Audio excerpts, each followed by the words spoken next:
안녕하세요. 김호준입니다. 천홍욱 관세청장이 취임 다음 날 서울 모 식당에서 최순실을 만나 열심히 하라는 말에 최선을 다하겠다 답했다는 보도가 어제 있었습니다.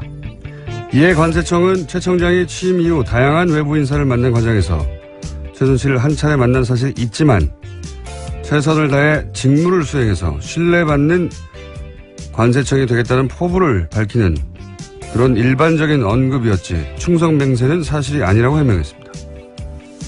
최 청장은 지난 2월 기재위 업무보고 때 최순실 관련 모든 의혹을 부인했었고 최근 한 언론과 인터뷰에서는 최순실과의 만남 자체를 처음에는 부인했었습니다. 물론 기억이 나지 않았을 수도 있습니다. 그런데 모든 해명을 굳이 곧대로 받아들이더라도 여전히 이해가지 않는 대목이 있습니다. 차관급인 관세청장이 국민에게 신뢰받는 관세청이 되기 위해 만나야 했던 외부 인사 중에 취임 바로 다음 날 만난 민간인이 왜 하필 최순실인 거죠? 최순실 씨 본인 설명에 따르면 임대업자에 불과한 민간인을 관세청장이 왜 만나서 신뢰받는 관세청이 되겠다고 포부를 밝히는 겁니까? 웃기지 않습니까? 김어준의 실소였습니다.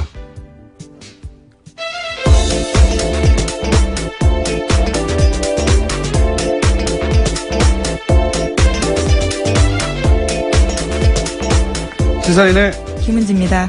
네. 어제는 큰 사건이 하나 터졌네요. 네, 정말 충격적인 사건입니다.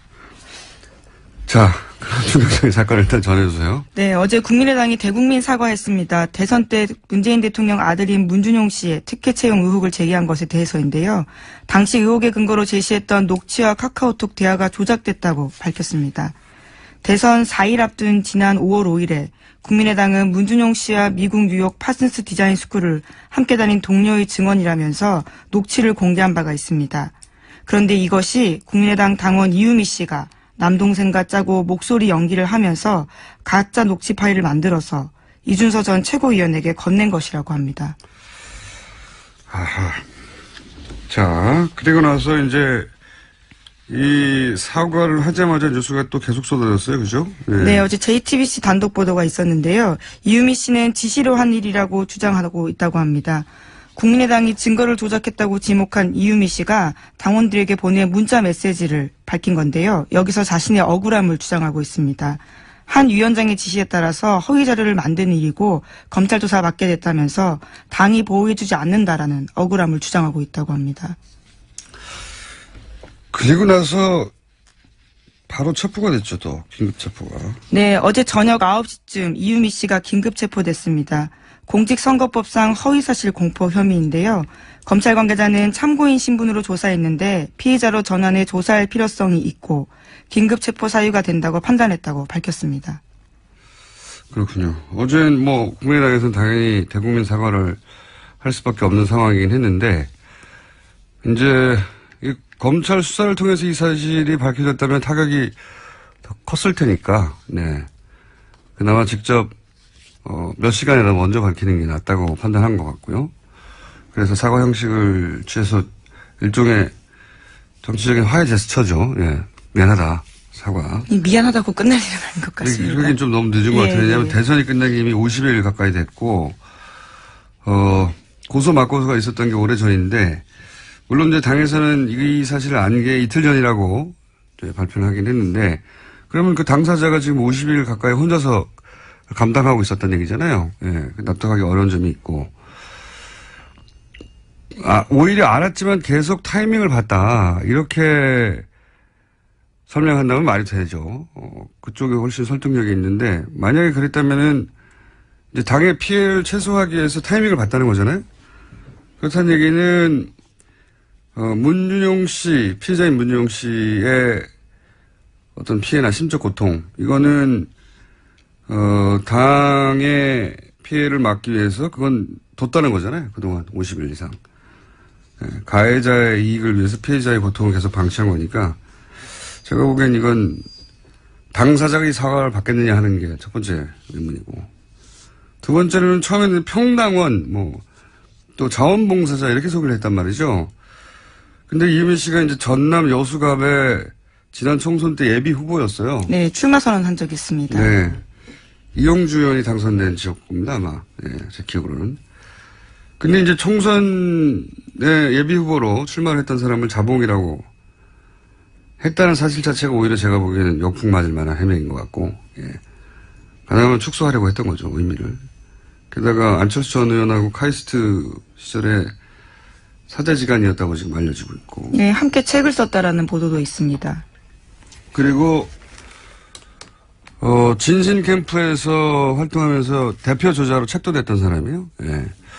이렇게 되면 어떤 정치적 도의적 책임이 안철수 전 의원에게까지 미칠 만한 사안인 것 같고요. 가장 제가 보기엔 중요한 건 당에서는 자작이라고 발표를 했는데 본인은 이준서 전 최고위원이 시킨 일이라고 하고 있는 거죠. 사실 이것도 당에서 자작이라고 발표하기에는 본인이 아니라고 주장하는 상황에서 무리수였던 것 같고. 근데 이제 이 대목부터 이제 저는 의문입니다. 이준서 최고위원, 이 영입 1호로 청년 몫의 최고위원이 된 거란 말이죠. 최고위원이라고 하면 보통 우리가 다선 현역 의원 이렇게 생각하는데 이분은 그게 아니에요. 예. 30대에 그냥 청년 몫의 최고위원이 된 것이지 실제로 대선을 여러 차례 겪어본 다선이거나 또는 현역 의원이거나 아니란 말이죠. 근데 이분이 단독으로 그런 위험천만한 조작을 했다. 이거 굉장히 납득하기 어렵다. 네, 오늘 아침 국민일보 보도로 나온 게 있는데요. 국민일보와의 통화에서 나 혼자만의 선택으로 오픈된 건 아니다. 이렇게 밝히고 있습니다. 또 이용주 의원한테 들려드린 적이 있다. 이렇게도 밝힌 바가 있고요. 들려드린 적이 있다. 예, 그렇게 언론과 통화를 했네요. 근데 이제 들려준 것하고 그것을 누군가 지시를 받아서 조작했다는 건 다르니까. 이용주 의원은 듣기만 했을 수도 있죠. 예. 이용주 의원까지. 물론 이 의원은 들은 바 없다라고 부인하고 있습니다. 근데 이용주 의원이 이제 당시 인터뷰에서 그런 말을 한 적이 있어요. 이제 이게 복수의 사람으로부터 확인한 내용이다. 여러 차례 확인한 사실이다. 본인은 확신을 했다는 당시의 표현 같은데. 그럼 지금 어쨌든 보도되는 거 상으로는 두 사람밖에 몰랐다. 이 정도까지 왔는데 제가 보기에는 앞으로 누구까지 알았느냐 이게 포커스가 될 것 같고요. 개인적으로는 사실 이런 제보를 많이 겪어봤어요, 저는. 오랜 세월. 근데 실제 그런 제보를 받게 되면 몇 겹으로 크로스 체크를 하게 됩니다. 그래 놓고도 입 밖에 내기 힘든 거예요. 이런 상황은. 특히 대선 때는. 왜냐하면 대선의 공방은 대선이 끝난 이후에 무마되는 경우도 있지만 사안이 중대할 경우에는 계속 가거든요. 네, 실제로 투표 결과에 영향을 줄 수 있기 때문에 선거 때 허위사실 유포는 굉장히 큰 범죄입니다. 예, 그런데 이제 대선을 처음 치르는 젊은 정치지망생이라고 해야 되죠. 그런 사람들이 대선 나흘 전인가요? 이럴 때 이런 정도의 위험한 일을 스스로 판단해서 조작을 했다. 저는 그런 상황을 많이 겪어본 사람으로서 굉장히 상상하기 힘들다. 예, 납득하기 어렵습니다. 사실. 그래서 결국은 누구까지 알았느냐 포커스가 될 거라고 보고 이런 내용을 대선에서 자신 있게 조작해서 발표하려면 기본적으로 기본 소스부터 있어야 돼요. 여기서 이제 녹취록이라고 그때 당시에 나왔던 내용들을 보면 최소한 기본 사실들 베이스 하에 거짓말을 한 거거든요. 기본 사실들을 누군가 제공했다. 그리고 그 위에 대본을 짜고 그리고 실행자였던 액션을 했던 사람이지 액션 플랜을 짠 사람은 따로 있었을 것이다. 라고 저는 추정해 봅니다. 이제 앞으로 관련 뉴스가 앞으로 많이 나오겠죠. 이 사건은 국민의당에 아주 크고 긴 상처를 남길 것 같네요. 예. 다음 뉴스는요? 네, 어제 한승희 국세청장 후보자의 인사청문회가 있었습니다. 더불어민주당의 송영길 박영선 의원이 최순실 씨와 이재용 삼성전자 부회장의 해외 은닉재산 문제를 집중적으로 물었습니다. 더불어민주당 송영길 의원은 최순실 씨가 박정희 전 대통령의 비자금을 관리했다라는 관련 단서를 확보했냐라고 물었고요. 한 후보자는 직접 스위스를 간 적도 있냐라고 물었습니다. 이에 대해서 한 후보자는 즉각 답변하지 않고 침묵을 지켰는데요. 또다시 물었습니다. 송 의원이 이재용 부회장의 해외 계좌도 확보해서 자진 신고받았고 그 신고 액수가 5천억이냐라고 묻자 한 후보자는 조사가 진행 중인 사건이지만 특혜는 존재하지 않는다. 이렇게 이야기했습니다. 자, 이거 굉장히 중요한 질의였는데 저희가 어제 이 인사청문회에서 있었던 질의 내용을 준비하려고 했는데 준비를 못했나 봐요. 왜 준비를 안 했죠? 어제 준비하기로 했었는데. 자, 이 내용은 간단하게 요약하면 어제 국세청장 청문회에서 송영길 박영선 의원이 거의 유사한 질문을 했죠. 네, 역의 그렇습니다. 탈세 자발적 신고 기간이 2015년에 있었는데 이 기간 동안 이재용 부회장이 5천억을 신고했다고 하는데 사실이냐? 네. 사실이냐고 물었는데 한승희 국세청장 후보는 뭐 개별 납세에다에 대해서는 확인해 줄 수 없다. 이게 원론적으로 맞는 얘기죠. 원론적으로 맞는 얘기인데 그리고 또 그 책임이 당시 국세청장이 아니었기 때문에 후보에게 전적으로 있는 것도 아니고. 근데 이 질의가 굉장히 중요한 이유가 뭐냐면 제가 보기엔 굉장히 중요한 질의인데 뉴스가 별로 없어요. 거의 없어요. 왜 중요하다고 보냐면 첫 번째로는 5천억을 탈세하고 아무런 처벌을 받지 않고 지나갔다면 만약에 이런 사실이 실제로 있었다면 이거는 일개 청 국세청 단위에서 받을 수 있는 게 아니란 말이죠. 예. 이거는 거꾸로 말하면 5천억에 해당되는 삼성 비자금을 합법화하는 길을 국세청이 열어준 거란 말이죠. 네, 어제 박영선 의원이 그런 차원의 질문들을 했습니다. 정권 차원에서 딜이 있었던 거 아니냐라고 따져 물었습니다. 여기서 이제 딜이라고 하면 이게 혹시 정유라를 지원하고 그 대가로 받은 거래 중 일부가 아니냐 이런 의혹 제기거든요. 물론 그렇게 어디가 나오진 않았어요. 근데 그 함의는 그렇다고 보여지는데 지금 그 후보에게 당사자가 아닌데도 불구하고 이런 질문을 한 이유는 뭐냐면 최순실 세무지사가 현재 진행 중이라고 하고 재벌들 탈세 집중 관리하겠다고 했는데 지난 정권에서 이 5천억 여객 탈세 신고권이 사실이냐? 사실이라면 이거 이제 앞으로 어떻게 할 거냐? 청장이 되면 이런 질문이거든요. 네, 당연한 질문이고 주목해야 되는 사안인데 크게 보도가 안 됐습니다. 5천억이 누구 애 이름이 아니잖아요. 5천만 원도 아니고 5천만 원 탈세해 보세요. 5천만 원만 탈세해도 감옥 갑니다. 5천만 원도 없습니다. 근데 5천억이 이게 사실이 확인이 돼야 되겠지만 어제 두 의원이 지금 질의를 했는데 5천억이 만약에 여객 탈세를 자진 신고했다는 이유만으로 그냥 넘어갔다면 큰일이죠. 아주 큰일인데 언론 보도 거의 없어서 따로 짚어봤습니다. 자, 다음 뉴스는요. 네, 지난해 삼성과 최순실 씨가 이른바 말세탁했다라는 보도 여러 차례 알려드렸었는데요. 삼성은 이에 대해서 계속 부인해왔습니다. 그런데 최근 검찰 조사에서 정유라 씨가 삼성이 먼저 말세탁 제안했다라는 이야기했다고 SBS가 어제 보도했습니다. 뭐 정유라 씨 진술을 다 믿을 수는 없는데 저는 이 대목은 개연성이 충분히 있다 이렇게 봐요. 그러니까 말세탁을 삼성은 법정에서 이제 최순실 씨한테 속았다는 거거든요. 자기들이 제안한 게 아니라. 근데 정유라 씨는 지금 삼성이 그걸 제안했다는 거잖아요. 개연성이 있다고 보는 이유는 뭐냐면 당시 최순실 씨가 VIP가 말을 사주라고 했지 빌려주라고 했냐고 불만을 승마협회 박원호 전무한테 했었다. 그런 보도가 있었는데 그러니까 이제 소유권 문제를 해결하는 방식을 고민하지 않을 수 없었다. 당시 삼성이. 그래서 이렇게 어렵게 말세탁 쿠션으로 해결하는 묘안을 냈던 게 아니냐라고 생각해 볼 수 있는 그런 대목입니다. 말세탁 얘기 계속 나오네요. 네. 자, 다음 뉴스는요. 네, 어제 삼성 전직 고위 임원들이 박근혜 전 대통령 재판 증인으로 나왔습니다. 그런데 이들 모두 증언을 거부했습니다. 이 말세탁 관련이 뭐니 물어볼 수 있는 대상자들인데 다 거부한 거죠, 다. 네, 형사재판에서 불리하게 작용할 수 있기 때문에 거부 사유 밝혔습니다. 본인들에게 유리하게 작용할 수 있는 것도 말 안 해요. 그러니까 모든 증언을 다 거부한 건 사실 이런 거는 처음입니다. 증인들이 안 나오면 모를까 나와서 전면적으로 모두 다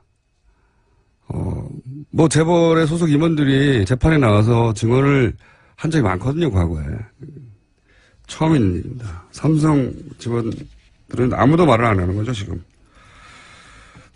무슨 말도. 대단합니다, 예. 자, 다음 순요. 정유라 씨가 삼성의 승마 지원금이 다른 선수에게 가지 못하도록 개입했다라는 채널A 보도도 있었습니다. 박원호 전 승마협회 전무는 최근 검찰에 출석해서 한 이야기인데요. 승마 관련 전문 지식이 없는 최순실 씨를 대신해서 정유라 씨가 선수 선발 전반에 관여한 것으로 안다라고 진술했다고 합니다. 이 얘기는 그런 얘기죠. 원래 이제 승마협회를 통해서, 그림으로는 정유라 씨 혼자를 지원한다고 할 수 없으니까 삼성이. 그림으로는 6명을 뽑아서 지원하는 것으로, 그림을 그렸어요. 예. 그래놓고 이제 마사회에서도 국가대표, 감독급을 데려갔죠. 근데 6명을 결국 안 뽑았어요. 네, 애초부터 정유라 씨 한 명을 위한 네, 지원이었다라는 게 보이는 거죠. 근데 아마도 저는 삼성에서는 몇 명이 가기를 원했을 것 같아요. 그래야지 이 컴플리츠가 되잖아요. 네, 위장이 되는데 그럴 생각이 없었기 때문에 모조리 다 거절했죠. 그러면 삼성이 거꾸로 정말 그 올림픽 2020년 올림픽에서 승마 금메달을 따기 위한 프로젝트였다면 삼성이 돈을 주는 갑이잖아요. 돈을 주는 사람이 갑이니까 보통은 거절해도 무조건 선수를 보내거나 압박해야 되는데 거꾸로 이쪽에서 거절하면 안 보내는 것으로 최순실 씨가 원하는 대로 다 진행이 됐죠. 갑을이 사실은 최순실 씨 쪽이 갑이었다는 거죠. 예. 그 얘기는 여러 차례 나왔는데. 예. 그런데 그 중에 선수 선발에 관한 내용은 정유라 씨가 개입을 했고 정유라 씨가 아무것도 모른다고 했는데 정유라 씨가 개입한 정황들이 많이 나오니까 영장은 저는 세 번째는 이례적이지만 재청구돼야 된다고 저는 생각하는데 자 관련해서 계속 나오고 있습니다. 지금 재판 중이라서 그런지 뉴스 하나 정도 더 할 수 있을 것 같습니다. 네, 지난달 25일 청와대 경호실이 이영선 전 경호관 파면했습니다. 직위해제 상태로 경호실 본부에 근무하다가 징계 처분 받은 건데요. 명예를 실추했다라는 것이 징계 사유입니다. 당연한 뉴스로 하나 더 합시다. 너무 짧아서 코멘트할 게 없어요. 네, 그리고 미국 트럼프 행정부가 빅터차 CSIS 한국 석자 겸 조지타운드 교수를 차기 주한 미국 대사에 내정했다고 알려졌습니다. 또 나왔네요. CSIS. 제가 지난주 내내 외교안보 분야의 탑 싱크탱크인데 여기 부서장 확연한 친일본적인 인사고 친일본적인 발언도 많이 해왔고 그리고 이제 이 CSIS의 일본 재단 사학화 재단의 자금도 많이 들어갔고 지원도 그래서 친일본적인 성향을 띈다. 거기에 소속되어 있는 한국계죠. 예. 이분은 나름 유명한 분입니다. 네오콘으로. 네, 부시 행정부에서도 일을 했었습니다. 네, 대북 강경책으로 유명한 분이죠. 거의. 일본의 대북 정책과 거의 맥을 같이 하는 주장을 오랫동안 해왔던 분입니다. 네. 지금 우리 상황에서는 한국계이긴 하지만 전혀 반갑지 않은. 네. 오늘 여기까지 하겠습니다. 지금까지 시사인의 김은지였습니다. 감사합니다. 나라 걱정 이혜원 의원이 바른정당 당대표로 선출됐습니다. 잠시 연결해 보겠습니다. 안녕하세요, 의원님. 네, 안녕하세요. 이제 대표님이라고 불러야 되겠군요. 네. 네. 박근혜 전 대통령에게 핍박받던 불쌍한 정치인으로 이 뉴스공장에 처음 나오신 게 얼마 안 된 것 같은데, 네. 정말 그러네요. 예. 네, 이제 원내 정당의 당대표가 되셨습니다. 저희 뉴스공장 스태프들도 다 같이 축하드립니다. 아유, 감사합니다. 이거 네. 어깨가 무거워서 이게 축하 꼭 받을 만한 일도 아닌 것 같습니다. 내려오실 때 내려오더라도 일단. 네, 열심히 하겠습니다. 저도 개인적으로 이 정치 초년병 시절부터 제가 배워왔는데 당대표가 되신 날이 왔네요. 네. 네, 제가 초선일 때 뵀으니까. 오래됐습니다. 10월이. 예, 네. 그 사이에 많은 일도 있었고. 네. 근데 제가 바른정당 창당되고 나서 네. 의원님이 이제 당대표 나가시면 당대표 되실 거라고 나가시라고 당대표 되실 거라고 그랬던 기억나십니까? 네, 그럼요. 많이 말씀하셨죠. 네. 근데 그때는 안 된다고 거절하셨다가 거절이라기보다는 그럴 생각 없다고 하셨다가 왜 이번에는 꼭 당대표가 돼야 되겠다고 나가셨습니까? 당이 어려운데 제가 탈당하고 창당하면서 같이 가자. 이 어려운 길이지만 그래도 우리가 정치하면서 꼭 좋은 길만 갈 수는 꽃길만 갈 수는 없지 않냐. 어려운 길인데도 중요하고 의미 있는 길이니까 같이 가자 하고 제가 좀 설득을 해서 모시고 온 분들이 있었습니다. 근데 그분들이 저한테 그 말을 그대로 되돌려주면서 저한테 당신 혼자 살겠다는 거냐 이렇게 막 얘기하실 때 뉴스 공장이나 하면서 네, 제가 혼자 살겠다는 거냐? 네, 그 말씀에 무릎을 꿇었습니다. 진짜 이게 아니구나. 더 이상 할 말이 없구나 했습니다. 네. 물론 제 말을 듣고 당대표 출마하신 건 아니지만 저는 알아봤습니다. 곧 당대표 되실 그 말도 거. 사실은 저한테 생각하는 계기를 줬는데 그 진행자의 그 말이 또 많은 사람이 저한테 전화해서 너만 살겠다는 거냐 하고 압박하는 계기가 됐습니다. 예, 저는 알고 있었어요. 당대표가 되실 거라는 걸. 자, 도와주십시오. 네. 당대표가 되셨으니까 저희 고정 코너는 이제 곧 문을 닫나요? 내일 제가 마지막 방송 하겠습니다. 네. 그럼 내일까지만 하고 그러면 네. 하태경 최고위원을 고정을 해야 되겠습니다. 네, 그렇게 부탁드릴게요. 박빙으로 사실 승부가 박빙이었어요, 그죠? 네. 생각보다 박빙이었고 어쨌든 그럼에도 불구하고 호남을 제외하고는 경선 기간 내내 1위를 하셨는데 네. 본인이 분석하는 승리의 비결은 뭡니까? 많은 분들이 이해훈 하면 눈치 보지 않고 유불리 따지지 않고 그래도 자기가 생각하는 바를 늘 말해왔다 이렇게 인식은 해주신 것 같아요. 그리고 또 이 성격을 보시고 당이 어려운데 뭐 1000길 낭떠러지라도 10길 불속이라도 그런 거 안 따지고 뛰어드는 사람은 이해훈 아닌가 이렇게들 좀 인정해 주신 것 같습니다. 이게 제 자화자찬입니다. 네. 저희는 저희끼리 자화자찬하겠습니다. 이게 다 뉴스공장 덕분이라고. 네. 유승민 의원은 뭐라고 하시던가요? 당선 후에?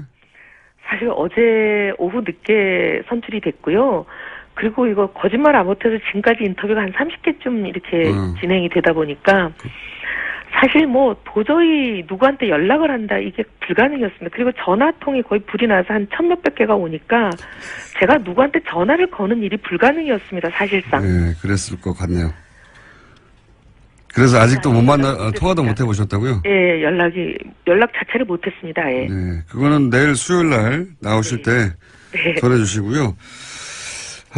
기왕 연결한 김에 인사만 하고 끊으려고 하다가 몇 가지 그래도 여쭤봐야 될 것 같습니다. 네. 어제는 홍준표 전 경남지사 이야기가 화제였어요. 정병국 전 대표가 자서전을 냈는데 그 내용 중에 바른정당의 입당 가능성을 타진을 당시 했었다. 이런 내용이 담겨가지고 논란이 되는데 혹시 아시는 건 좀 있으십니까? 사실 뭐 정병국 대표한테 직접 들은 얘기나 홍 전 지사에게 직접 들은 얘기는 없습니다. 근데 당시 그런 소문이 좀 돌았던 건 맞고요. 소문 정도 돌았다. 예, 근데 뭐 소문이 돌 때 제가 뭐 이걸 일일이 확인하거나 사실관계 뭐 파악을 하거나 그러지는 않았고요. 소문이 돌았다 정도? 네, 근데 이제 이 책을 인용한 기사를 보면서 무슨 생각이 들었냐면 이 두 분 다 제가 한 직장에서 10수년 같이 지내온 굉장히 잘 아는 분들 아니겠습니까? 네. 한 공장에서 한속 그렇게 오래 먹으면 사람에 대해서 정확하게 좀 알 수 있습니다. 네. 근데 이제 두 분의 그동안의 인품, 행보 이런 걸 보면 저는 정병국 의원이 사실이 아닌 말하는 걸 아직까지 보질 못했거든요. 그리고 정병국 의원이 사석에서 그런 말을 잘 하지 않고 굉장히 진지한 타입이에요. 진지하시죠. 밀다 진지해요, 완전히. 근데 그런 분이 책에다가까지 쓰신 말을 거짓말을 했을까? 저는 그렇게는 생각하지 않습니다. 하는 정도의 추정하신다. 네, 제 생각이 그런 거죠. 제 알겠습니다. 판단입니다. 이야기는 뭐 아무래도 홍준표 전 지사하고도 연결해서 한번 들어보셔야죠. 네, 들어봐야 될 것 같긴 합니다만 지금은 전면 부인하고 있고 또 한 가지 이제 현안 중에 급히 터진 거라 말씀 여쭤볼게. 이 국민의당에서 문준용 씨 의혹 관련해가지고 이제 제보 내용을 조작했다는 게 어제 밝혀졌어요. 예. 그리고 이제 긴급 체포가 됐는데, 그 당원 이유미 씨가. 네. 본인은 지시로 한 일이라고 하고 있고, 예, 국민의당에서는 이유미 씨가, 스스로 자작한 거라고 하는 게 현재까지 입장인 것 같습니다. 이 사건에 대해서는 어떻게 입장을 가지고 계십니까? 너무 기가 막혀서 처음에 이게 믿기지가 않았어요. 어떻게 저런 일이 있을 수 있나. 그리고 뭐 녹음 파일이나 이런 카톡 캡처를 조작했다는 게 이게 도대체 믿기지가 않았는데요. 더 이제 점입가경으로 가는 부분이 최고위원 중에 한 분인 어떤 분과 이게 연관이 되어 있고 그분이 이미 조작 사실을 알았다까지 갔더니 그것도 기겁을 할 일이었는데 이제는 드디어 뭐 지시 얘기까지 나와서 이게 도대체 끝이 어디인가. 아, 정말 걱정되는 상황입니다. 이게, 당원이라고, 이제, 국민의당에서는 표현했지만 사실은, 출마까지 하셨고, 예. 당선 받으셨던 분 아닌가요? 예, 그러니까 당원이라고 하기에는, 그리고 자봉이라고 하기에는 뭐, 아니요. 예. 예. 그 위상이 당내에서 다른데, 근데, 여하간 이분이 지시를 한 일이라고 주장하고 있는데, 대표님의 경험은 어떻습니까? 대표님도 사실은, 대선 정국 속에서 경락을 겪으셨고, 이런 네. 유사한 일들을 많이 보셨잖아요. 이게, 여기도 물론 추정밖에 할 수 없으시겠지만, 이게 본인이 혼자 할 일 수준에 이를까요? 예. 사실 대선 후보고, 그리고 당선 가능성이 거의 뭐 9%라고 되어 있는, 대선 후보의 가족과 관련된, 그러니까 어떻게 보면 대선 전국의 가장 결정적인 사안 아니었겠습니까? 예. 그런 사안을 조작을 할 정도면은 보통 강심장으로 이건 어렵습니다. 그렇습니다. 근데 뭔가 이런 엄청난 일을 위험 부담을 안고 할 때는 뭔가 약속이 있거나 대가가 있지 않고는 이런 일을 하기가 어렵지 않을까 그렇죠. 생각이 뒤를 누가 들고요. 봐준다고 약속해줬거나. 네. 근데 사전에 그런 암묵적인 합의건 거래건 뭔가가 있지 않고 이분이 또 여성이더라고요. 예. 젊은 여성. 아들이 있다고는 하지만 어쨌든 이 젊은 여성이 그런 일을 통상적으로 하려면 혼자서 단독범으로 이렇게 하는 거는 제가 본 적은 없는 것 같습니다. 그러니까 더구나 대선 한복판에서 이런 일을 한다는 게 굉장히 어려운 일이. 예를 들면 그냥 가정주부로 집에서 이제 전업주부만 하셔가지고 정치권이 어떻게 돌아가는지를 전혀 모르는 분 같이 보이지가 않고 국회의원 출마하면서 공천도 받으셨던 분이잖아요. 그러니까 이게 정치권이 어떻게 돌아가는 건지 대선에서 이런 일이 얼마만큼 심각하고 엄청난 그 희생과 자기가 대가를 치를 수 있는 일인지 아마 상당히 인지가 되어 있지 않을까 그런 생각이 듭니다. 그 얘기는 여기까지 하고요. 예. 네. 대표님도 추정이시니까. 네. 자, 오늘은 그냥 인사만 드리려고 전화했습니다. 어차피 내일 나오실 거기 때문에 축하드리고요.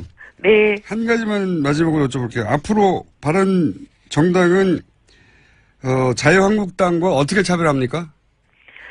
정체성하고 정치하는 방식 두 가지가 다 확연하게 차별화가 됩니다. 정체성은 너무 말이 길지만 어쨌든 안보라는 이름 하에 빨갱이 몰이하고 종북 딱지 붙이고 이런 일 우린 절대 안 하고요. 그다음에 시장경제라는 이름으로 재벌이나 힘 있는 사람들의 특권 반칙 횡포 이런 거 대변하고 비호하고 돌격대하는 이런 가짜 보수 저희는 절대 안 합니다. 그리고 정치하는 방식은 사사건건 발목 잡는 정치 안 하고요. 저희는 과감하게 협력할 거 하고 반대할 거는 저희가 먼저 대안을 제시하면서 딱 몇 개 최우선 순위로 탑 1, 2, 3 정도 정해서 결연히 막아야 될 우리 정체성에 안 맞는 것은 저희가 반대하겠습니다. 알겠습니다. 오늘 여기까지 듣고요. 내일 네. 스튜디오에서 뵙겠습니다. 감사합니다. 감사합니다. 지금까지 바른정당 이혜훈 신임 당대표였습니다.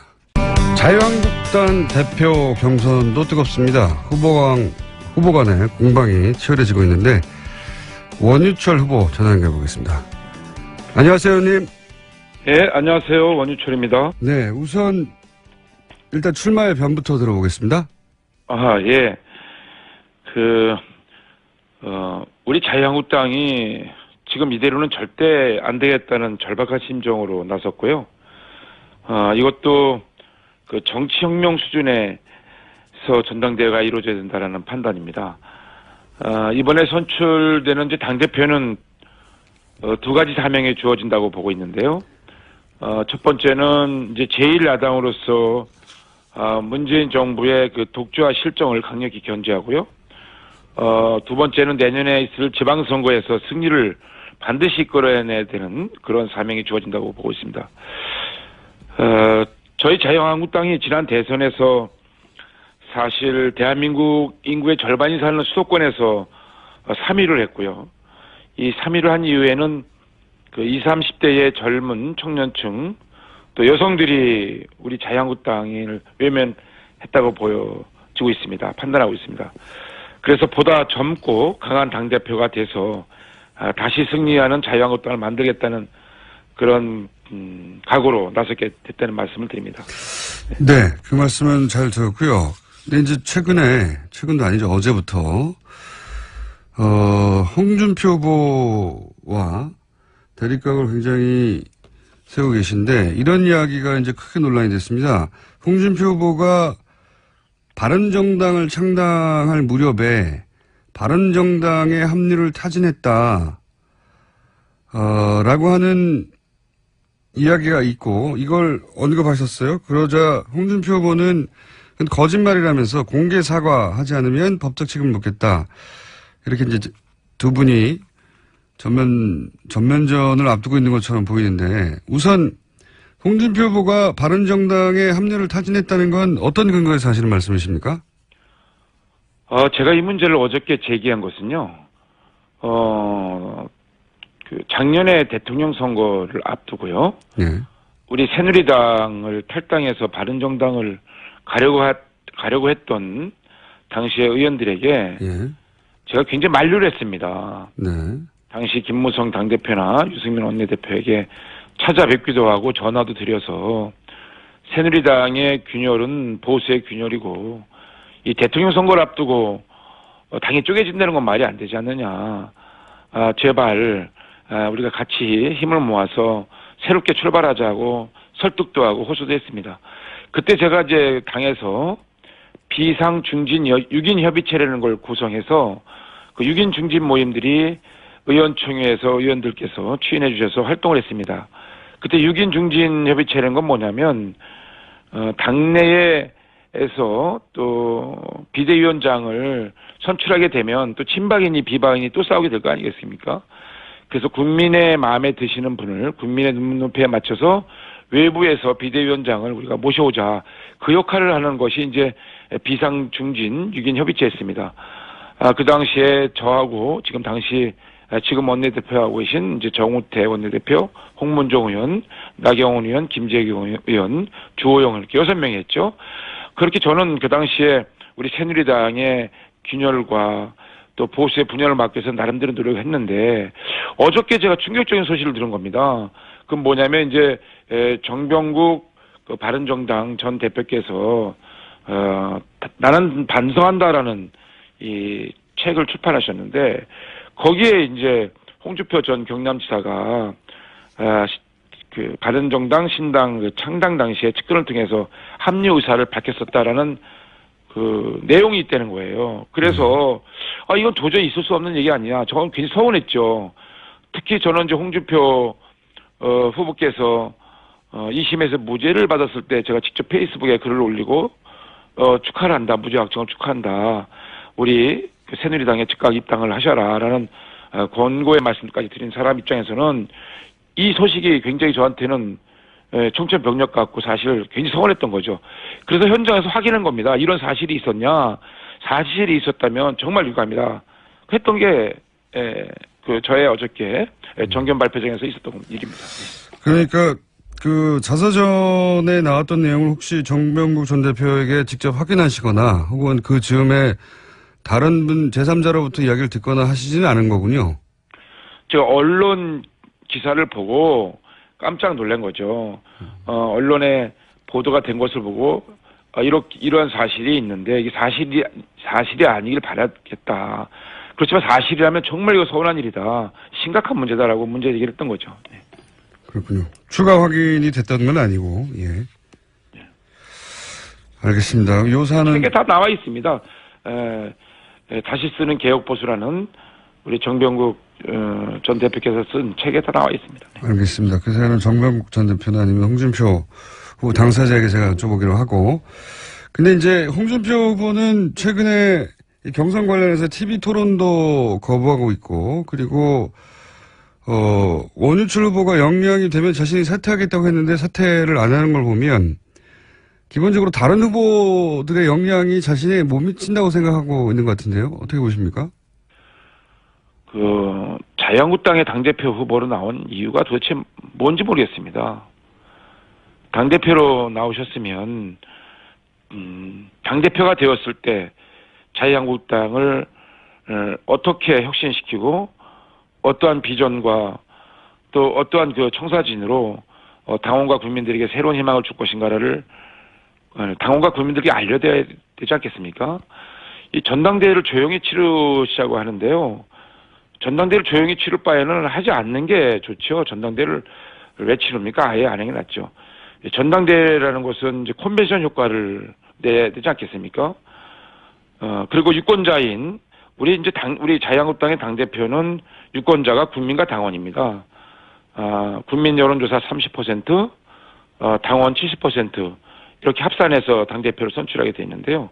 유권자인 국민과 당원들에게 왜 당대표에 나왔는지, 당대표가 되면 무엇을 할 것인지를 TV 토론을 통해서 알려드리고 나서 심판을 받는 게 후보로서의 마땅한 기본적인 책무가 아니겠습니까? 그것을 외면한다는 것은 제가 볼 때는 홍준표 후보께서 지난 대선 동안 쌓은 대통령 후보로서 한 달 동안 많은 언론의 관심, 국민의 관심 속에서 선거를 치르지 않으셨습니까?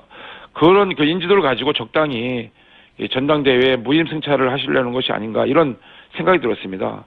그래서 이건 공정치 못하다.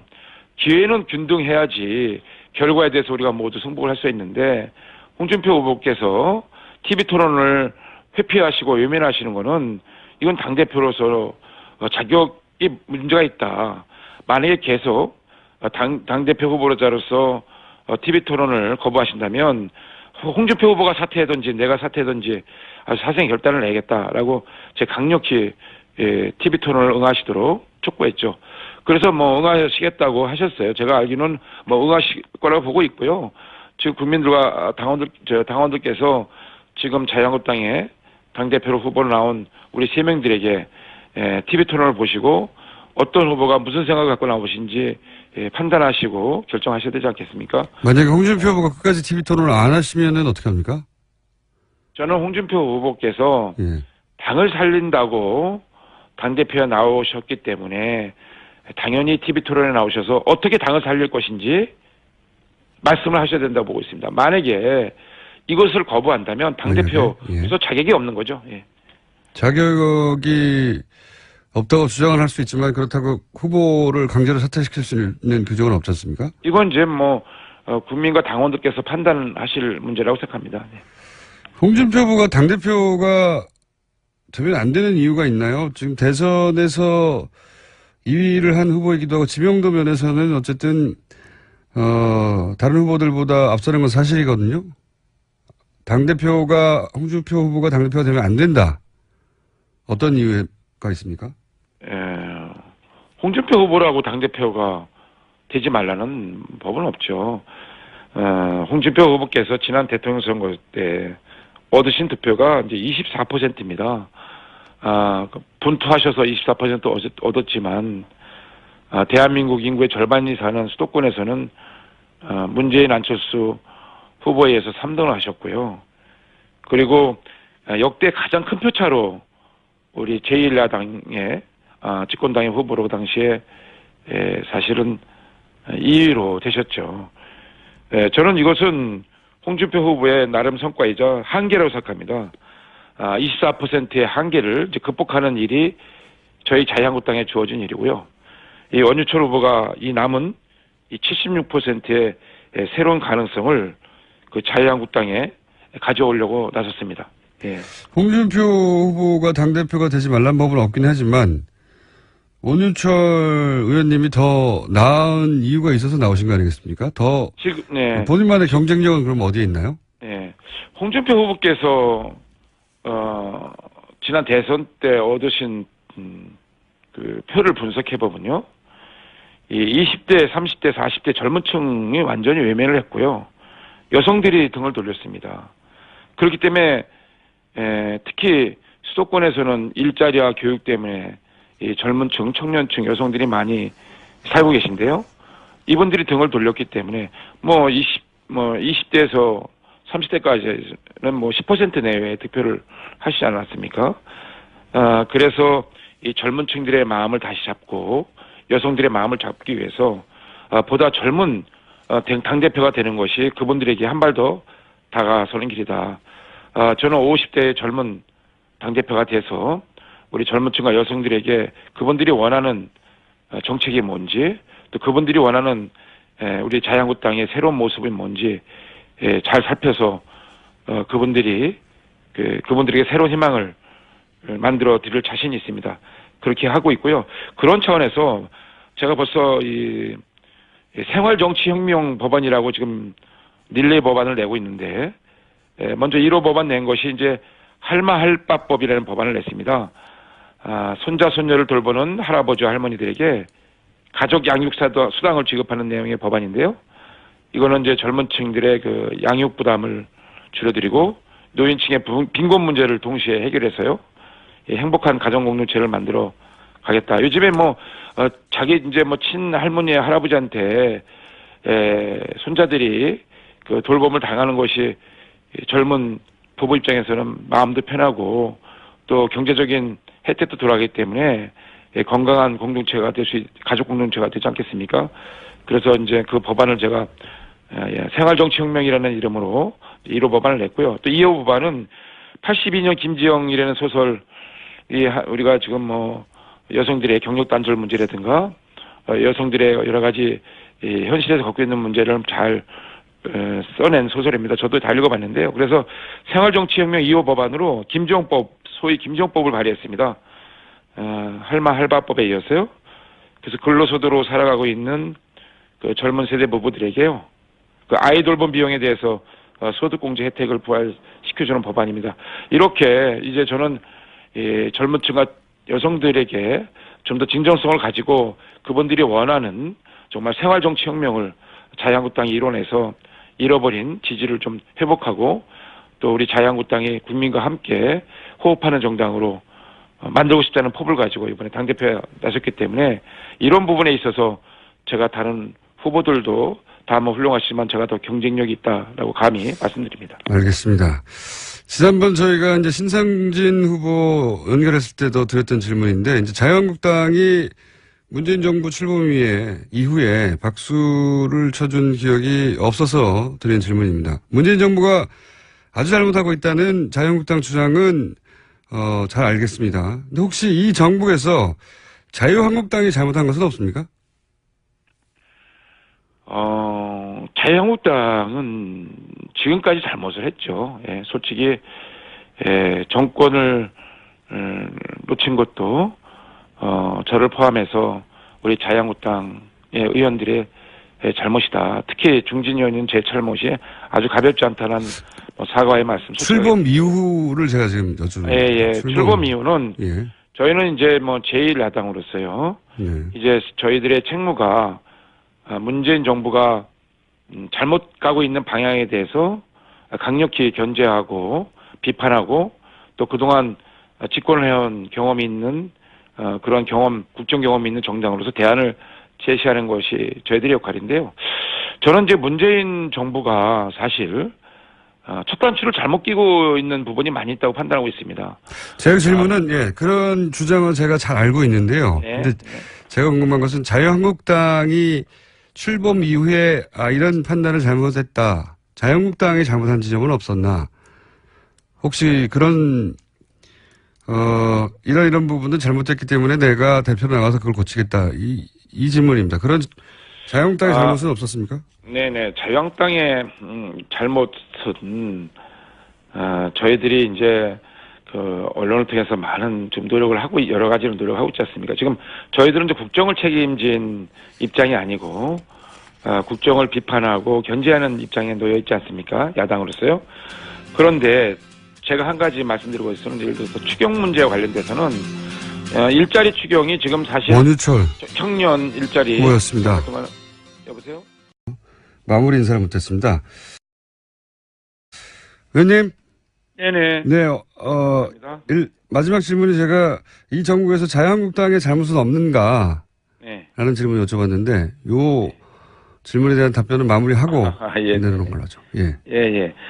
그 자유한국당이 이제 야당으로 그 정치적인 지위가 바뀌었지 않습니까? 네. 예. 그 저희는 그 야당의 입장에서 지금 문재인 정부가 잘못 판단하고 또 여러 가지 국정 현안에 대해서 국민적 입장에서 볼 때 부족한 부분을 비판하고 견제할 수밖에 없지 않습니까? 네, 야당이 그렇다는 건 알겠습니다. 그런데 자유한국당은 그 과정에서 잘못이 없는가? 잘못이 없다기보다도요. 예. 그런 표현보다도 저는 그 자유한국당이 적극적으로 국민을 위해서 안보나 민생 같은 데는 여야가 없기 때문에 그런 분야에 있어서는 적극 협치를 해야 된다고 보고 있습니다. 그런데 문재인 정부가 협치를 진정으로 원한다면 협치가 협박으로 보여서는 안 된다고 생각하는 거죠. 무슨 말씀이시냐면 이 안보 문제와 관련돼서는 이 사드와 관련돼서는 우리는 입장을 달리하고 있지 않습니까? 지금 이 사드 배치의 보류라든가 또 문정인 특보의 그 발언이라든가 이런 것에 대해서 우리 국민들이 이 안보 불안감을 오히려 증폭시키고 있기 때문에 국민들의 이러한 불안감을 해소시키는데 저희 한국당이 더 적극적으로 이 문제를 제기하고 대안을 내놓고 있는 겁니다. 그렇기 때문에 앞으로도 우리 자유한국당은 문재인 정부가 잘못되고 있는 부분에 대해서는 강력히 견제를 할 것이고요. 또 나아가서는 대안도 분명히 내놔서 진정으로 협치를 통해서 국민들이 원하는 새로운 정치를 우리 자유한국당이 해나갈 것이다. 특히 인사청문회 과정에서 문재인 정부가 높은 지지율만 믿고 그냥 밀어붙이기식 그냥 묻지마 통과, 닥치고 통과식으로 하는 거는 정말 곤란하다. 또 이 사드 배치와 관련돼서도 이것을 그냥 밀어놓고 그러니까 바로바로 문제를 해결하지 않고 뒤로 밀어놓는 식의 결정은 결국은 미국이나 중국 다 두 나라 다 놓칠 수 있는 아주 좋지 못한 결정이다. 첫 단추를 잘못 끼고 있다고 저는 개인적으로 판단하고 있기 때문에 알겠습니다. 이러한 모든 것이 국정 불안의 씨앗을 잉태하고 있고 잘못하면 국정 바탄에 지뢰를 싣고 있는 것이다. 알겠습니다. 이 지뢰를 예. 제거하고 심지 못하도록 하는 역할을 우리가 반드시 할 거다라는 말씀드립니다. 자유한국당의 잘못은 그럼 없는 것으로 정리하고 오늘 여기까지 하고요. 대표님이 되시면 네네. 저희가 스튜디오에 직접 모시겠습니다. 네. 네네. 예. 저희들도 더 잘하도록 노력하겠습니다. 네. 예. 오늘 말씀 감사합니다. 네. 자유한국당 원유철 후보였습니다. 자, 노르가즘입니다. 노르가즘. 최근에 나온 제목 중에는 이게 최고인 것 같습니다. 노모 씨도 있었어요. 노모 씨. 자비는 없다. 어울리는 제목이고. 예. 노인과 바다를 거쳐 최근에 노르가즘이 왜냐면 이 코너는 시작만 하면 제목이 오거든요. 예. 묻지도 않았는데. 노회찬 정의당 원내대표 나오셨습니다. 안녕하십니까. 네, 안녕하세요. 사건이 팡팡 터지고 있습니다. 최근에 논평하신 만한 사건이. 예. 큰 사건, 어제 터졌죠. 국민의당. 예. 어떻게 보십니까, 이 사안? 글쎄요, 이게 깜짝 놀랄 만한 사건이죠. 이런 이걸 만일 당시에 판세가 박빙이었다면은 이거 하나로 선거 결과가 바뀔 수도 있는. 그렇죠. 역사가 바뀔 수도 있고 국가의 운명이 달라질 수도 있는 이 엄청난 일을, 누가 했다라는 것 자체가 믿기 힘든 지금 상황이에요. 그리고 이날이 안철수 후보가 뚜벅이 유세를 시작한 바로 다음 그렇죠. 날인 5월 5일이었다고 이제 네. 발표가 됐는데요. 그리고 이상한 점이 한두 가지가 아니에요. 이상한 점이. 세 가지만 말씀해 주세요, 그러면. 한 가지만 말씀드리죠. 예. 이게 국민의당 발표를 믿고 싶은데 그게 사실이라면은 예. 어제 비상대책위원장이 이걸 국민에게 대사과 성명 발표하듯이 얘기하는 게 네. 아니거든요. 국민의당 발표가 사실이라면 예. 그 이유미 씨가 나와가지고 예. 제가 당을 속였습니다. 국민도 속였습니다. 당에도 해를 끼쳤고 국민에게도 해를 끼쳤고 내가 잘못했습니다. 예. 이렇게 얘기해야 정상이거든요. 근데 예. 그 사람이 그렇게 안 하고 있다는 거예요. 지금 그 사람은 그분은 당이 시켜서 지시를 해서 했대요. 예. 당의 누군가가 지시해서 했다고 예. 얘기하고 있지 않습니까? 근데 당이 나를 보호해주지 않고 있다, 예. 케어해주지 않고 있다 이 얘기이기 때문에 일단 이유미 씨의 그 진술과 당에서 발표한 내용 어느 것이 사실인가를 검찰 수사를 통해서 규명돼야 될 부분이다 이렇게 봅니다. 저는 한 가지, 그러니까 지금 상황으로 보자면 이유미 씨 본인과 동생 분이 그 상황을 가지고 연기를 해서 녹음을 하고 그걸 제보자의 것인 양 제출했다는 거 아닙니까? 저는 여기서 납득이 안 가는 부분이 뭐냐면 이제 저도 제보를 많이 받아봤고 대표님도 제보 같은 거 보셨겠지만 예. 제보는 이 음성 변조가 된 게 돼서 오는 게 아니에요. 제보는 그냥 생목소리로 오는 겁니다. 네. 그게 제보죠. 예. 당사자나 뭐 당사자의 관계자가. 그런데 음성 변조가 되지 않은 목소리를 들었을 거 아니에요, 처음에. 네. 그럼 당연히 이유미 씨 목소리를 알아야죠. 그것부터 이상하지 않습니까? 그 검증을 했다고 그러는데 네. 그 검증한 사람들이 누구인지 어떻게 검증했는지도 다 그 국민의당이 스스로 밝혀야 될 것 같아요. 제보가 처음부터 음성 변조가 되어 왔다면 믿을 수가 없는 거거든요. 예. 이게 누구의 목소리인지도 모르고 처음부터 음성 변조됐는데 어떻게 믿겠냐고 하는 게 정상적인 반응인데 그리고 통상 제보라는 건 당사자나 당사자 가까운 사람이 주는 거라서 그냥 생목소리로 와요. 그걸 나중에 당이 보고 이게 근거가 있다, 그 믿을만하다 싶으면 나중에 신변 보호를 위해서 음성 변조를 하거나 방송에 제공할 때 하는 거지 제보자가 스스로 음성 변조를 한 다음에 보내주지는 않아요. 그럼 제보 신뢰성이 떨어지기 때문에. 그러니까. 예, 그렇게 한가한 제보자도 없죠. 제보라는 건 굉장히 제보 당사자도 떨리면서 하는 거거든요. 예. 근데 그러면 당연히 그 제보를 들고 온 그 당사자의 목소리가 거기 들어있으니 처음 들었던 국민의당 관계자는 그걸 알았어야 되는 거죠. 당연히. 저는 그 대목이 납득이 잘 안 갑니다. 이게 그 사안의 어떤 이제 폭발성에 비춰보자면은 대선 나흘 전에 이런 제보가 있었다면은 그리고 또 그것을 신뢰했다면은 예. 이 정부는 그 가장 높은 지위에 있는 사람에게까지 보고가 될 수밖에 없는 저도 그렇게 생각합니다. 그런 사안이죠. 그걸 실무자끼리 알아서 야 이거 한번 까자 뭐 이렇게 해야 될 문제가 전혀 아니라는 그러니까요. 거죠. 이거 정당의 판이 구조상. 뒤집어지는 부분인데. 그러니까요. 이게 만약에 잘못됐을 경우에 역풍이 어마어마한데 예. 그거를 뭐 그 정치 지망생 그 총선 출마를 하고 예비 후였다고 하니까 정치 지망생 지금 최고위원 분도 결국은 영입된 정치 지망생이거든요. 그렇죠. 청년. 예, 영입 1호였죠. 인재 영입 네. 1호. 그렇죠. 예. 30대 정치 지망생 두 사람이 혹은 한 사람이 이거 말이 안 되죠. 알아서 했다는 거. 그렇죠. 이거는 그 옆에 그 전문가들 지금 안 나타나고 있는 오랜 이제 그 당 활동의 경험을 갖고 있고 선거를 오랫동안 해본 지휘해본 이런 폭발물을 오래 다뤄본 폭발물을 오래 다뤄본 전문가들이 있는 거죠. 그냥 길가 가다가 불발탄 하나 주워 왔다 그래가지고 예. 알아서 그냥 터뜨리고 이러지는 않죠. 정당 내에, 뭐 국민의당 내에도 대선을 몇 번이나 치러본 분들이 있거든요. 이거를 이제 청년 그 정치 지망생이 가지고 왔다고 해서 덥석 물지 않습니다. 네. 그렇게 만만하지 않아요. 정당도. 근데 이제 이걸 기자회견을 하고 그렇게 공격적으로 치고 나갈 정도였으면 전 뭐 최고위 선까지 보고는 됐다. 진위 여부를 누구까지 알았는지는 모르겠지만. 네. 이상한 사건입니다, 굉장히. 그렇죠. 그리고 이게 아주 질이 안 좋은 사건이죠. 대통령 선거에서 뭐 사실을 과장하거나 아니면 팩트는 명백한데 여기에 대한 비판의 강도가 너무 과하다거나 이런 일은 왕왕 있습니다. 선거 과열되다 보면. 근데 침소봉대하거나. 네. 그렇죠. 근데 생으로 없는 사실을 만들어 가지고 뒤집어 씌우면서 그것도 선거 나흘 전에 이걸 추진했다는 거는 이거는 엄청난 거죠. 전례가 없어요. 전례가 없는 거죠. 예. 과거에 예를 들어서 당 밖에 누군가가 예. 뭐 5짜리 사실을 100인 것처럼 과장해가지고 네. 기자회견을 하고 당이 뭐 그 기자회견을 주선하거나 혹은 묵인하거나 그걸 써먹거나 하는 경우 있어도 당 내에서 자체 제작한 원천 가짜는 이 전례가 없는 일이에요. 아니 그 그 선거 나가는 후보가 고등학교 중퇴인데 고등학교 졸업이라고 써도 당선 무효예요. 맞습니다. 근데 이런 엄청난 사실을 갖다가 이건 죄의 질로 보면은 국정원 댓글 사건보다 더 심각한 거예요. 맞습니다.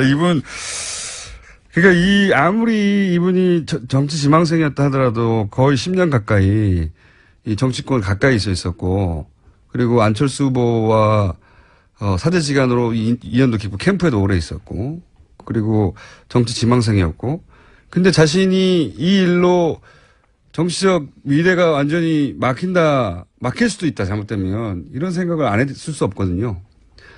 누군가 인준, 허락 없이는 이런 일을 할 수 없다고 보는 게 상식적이다. 네. 정치판이라는 것도 만만하지 않습니다. 거기도 전문 영역이라 이런 온갖 폭력거리들, 폭발물들이 오는데 폭발물들을 오랫동안 다뤄본 분들이 그 안에 계신데 네. 지금 나온 보도 정도로는 납득이 전혀 안 가는 상황이다. 또 있습니다. 새 소식이. 이해운 의원이 당대표로 선출됐어요. 바른정당에. 예, 오래간만에 그 정상적인 보수가 보수의 정상에 올랐다. 이렇게 생각되고요. 정상적인 보수가 보수의 정상에 올랐다. 예. 지금 또 뭐 다른 한편으로는 가장 비정상적인 보수가 네. 또 이 보수연 하는 정당의 정상에 오르려고도 하고 있는데. 홍준표 후보요? 예, 그렇죠. 여하튼 저는 뭐 이해운 후보의 당선을 예. 진심으로 축하드리고 저도 뭐 오랫동안 그 인연이 많고. 가까이서 보셨었습니까? 예, 그렇습니다. 가까이서 봤고, 그리고 정말 우리나라에 굉장히 드문 그 정치하는 사람들 중에서 굉장히 드문 영역이 진정한 보수거든요. 예. 예. 가짜 보수는 넘쳐 흐르는데, 뭐 유승민 그 전 후보도 그랬지만은 좀 진정한 보수에 속하는 그런 분들이에요. 그래서 이런 분들이 점점 더 힘을 얻어서 보수를 다시 세워야 됩니다. 그러니까 이미 그 낡은 보수, 그 보수라고 보기 힘든 극우 반동, 그런 수구 세력들을 뭐 세탁을 하거나 또는 뭐 어떻게 그 분해가 재조립한다거나 어떤 방법으로도 그는 다시 보수를 재생하는 게 불가능하거든요. 이런 분들이 좀 새롭게 보수를 갖다가 중흥하는 역할을 해서 건강한 보수를 만들기 바랍니다. 자유한국당에서 만약에 지금 이제 인지도에서 앞서는 건 사실이니까 홍준표 후보가 만약에 당대표가 됐다. 100%죠. 예, 불행해도 100%입니다. 그러면 자유한국당의 홍준표 대표와 바른정당의 이해운 대표는 극과 극이에요. 네. 여러 가지 면에서 두 당이 어떻게 합니까 이제? 싸워야죠. 정말로 심하게 싸울 것이다. 두 당이 사안별로 저는 그렇게 예상합니다. 일단 이해운 그 대표가 그 당선 직후에 이제 발표한 내용을 보면은 진영 논리에 사로잡히지 않겠다라는 거거든요. 네. 야당이라고 해서 또 보수라고 해서 눈 감고 함께 하지 않겠다. 사안마다 네. 합리적인 게 무엇이냐를 보고서 입장을 갖다가 그때그때 달리하겠다고 했기 때문에 저는 그 가장 올바른 선택을 하고 있다고 보여집니다. 이해운 의원과 바른정당과 진보정당이 이제 도저히 타협할 수 없는 지점도 있죠, 분명히. 그러니까 좀 정당이 다른 건데. 근데 이제 말을 하다 보면은 어쨌든 대화는 되거든요. 합리적인 대화는 되거든요. 그렇죠. 이건 우리가 철학과 다르기 때문에 무슨 얘기인지 알겠지만 우리는 동의할 수 없다. 이렇게 되는 거거든요. 예, 일단 뭐 안보는 보수, 경제는 뭐 개혁 이렇게 그 입장을 취하고 있기 때문에 안보와 관련해서는 입장이 다를 거예요. 다만 예, 특히 사드 관련해서는 이제 이해운 대표 같은 분의 이제 특징이 뭔가면은 안보를 얘기하면서도 그러나 종북은 안보가 아니다. 종북몰이는 예. 그건 선을 긋거든요. 빨갱이 몰이는 하지 않는다. 예. 예. 그런 점에서 보면은 뭐 대화가 차이가 가능한 여지가 많다고 봅니다. 근데 이제 박지원 의원이 오늘 오전에 인터뷰를 했나 봐요. 네. 인터뷰를 했는데 방금 전 소위 이제 녹취 조작 사건에 대해서 네. 특검을 해서 누가 책임이 있는지 국민의당 내부에 자세히 밝히자. 동시에 문준용 씨 사건도 이번에 같이 밝히자. 아주 대단한 분입니다. 예. 정치적 해법을 그렇게 내놨어요. 예, 어떤 그 생각으로 그렇게 말씀하셨는지는 모르겠는데 지금 특검이란 거는 검찰이 예. 제대로 수사할 가능성이 없을 때 특검을 하는 건데 지금 명백히 드러난 것은 증거를 완전히 조작해 가지고 이 채용 비리가 있는 양 뒤집어 씌운 거 혐의인데 이게 특검할 필요가 뭐가 있어요. 내버려둬도 수사를 할 것 같은데. 예. 오히려 예. 지금 더 필요한 건 뭔가 하면 국민의당이 스스로 조사를 해서 당이지 않습니까? 공당이라면은 스스로 제대로 조사를 해가지고 누가 더 연루됐는지 그리고 이 당사자가 지금 이유미 씨가 얘기하는 부분이 당의 요구에 따라서 했다라는 게 사실인지 아닌지에 대해서 그다음에 누가 이걸 갖다가 신빙성을 검토했는지 어디까지 보고되었는지 안철수 후보는 알았는지 몰랐는지 이 모든 것을 스스로 조사해서 국민들에게 밝힐 필요가 있는 것이지 웬 특검입니까? 보통은 거꾸로죠. 검찰 수사를 한다고 하면 우리가 당이 알아서 하겠다고 하는 것. 보통 이렇게 나오는데 자체 조사를 해서 밝히고 미진한 부분을 검찰 수사에 의뢰하겠다. 그 특검하자는 얘기는 저쪽도 여전히 의혹이 있다라는 얘기를 지금 하는 거 아니겠습니까? 저는 이거야말로 대선 불복이라고 생각합니다. 대선 불복. 이 부분 어떻게 보십니까? 홍준표 후보가 바른정당의 정병국 전 대표 자서전에 의하면 바른정당 출범 초기에 합류 의사를 타진한 적이 있다. 이래서 공방이 있어요. 근데 홍준표 후보는 물론 부인하고 있는데 그럴 법하다고 보십니까? 예, 홍준표가 실제 어떻게 했는지는 다른 사람들이 알기는 어렵고요. 그렇죠. 관련되고 접촉한 분들은 아시겠죠. 네, 당시에 보면은 반기문 후보가 완전히 이 내려놓기 전에 상황 이럴 그렇죠. 때 보면은 상당수의 제가 직접 확인한 것도 상당수의 국회의원 그다음에 자유한국당 국회의원들 그다음에 심지어는 기초자치단체장 그다음에 시의원 도의원 이런 분들이 떠날 준비를 갖다가 일진, 이진, 삼진 이러면서 떠날 준비를 이삿짐 거의 다 꾸린 상태였어요. 특히 충남 지역을 베이스로 하는 국회의원들은 반기문 총장이 바른정당에 합류하기만 한다면 우리도 합류하겠다 하고 번호표 뽑아서 기다리고 있었죠. 그러니 경남 지역 같은 경우도 제가 경남 창원이니까 제가 직접 들은 얘기들이 많습니다. 당사자들로부터. 당사자들로부터 순번 기다리고 있다고. 그렇기 때문에 홍 지사 같은 경우에도 그런 여러 가지 고려를 타진을 했을 수도 있다. 다만 진짜 했는지 안 했는지는 이제 관계자들이 이제 더 얘기를 해봐야 알겠죠. 정병국 전 대표의 평상시에 이제 품성이라든가 겪어본 바에 의하면 자서전에 이거를 소위 뻥을 칠 분입니까? 글쎄요. 제가 볼 때는 책에다가 그냥 지나가는 말도 아니고 책에다가 기록에 남는 거짓말을 할 분으로 보이지는 않습니다. 저도 통상 주변에서도 그런 얘기를 하는데 물론 이런 수도 있습니다. 같은 말을 서로 달리 해석했다. 요게 나머지 남아있는 한 가지 가능성. 근데 이제 그 책 내용도 측근을 통해서 알아봤다라는 것이기 때문에. 측근을 통해서. 그러니까 홍 지사 입장에서는 그건 측근이 한 일이다. 나는 모른다. 최악의 경우에는 그렇죠. 측근이 한 일이고 나는 모른다. 나는 측근이 아니다. 그런 거겠죠. 나는 측근이 아니다. 아무 다른 말인데 빵 터졌습니다. 그렇죠. 나는 측근이 아니죠. 나는 측근이 아니다.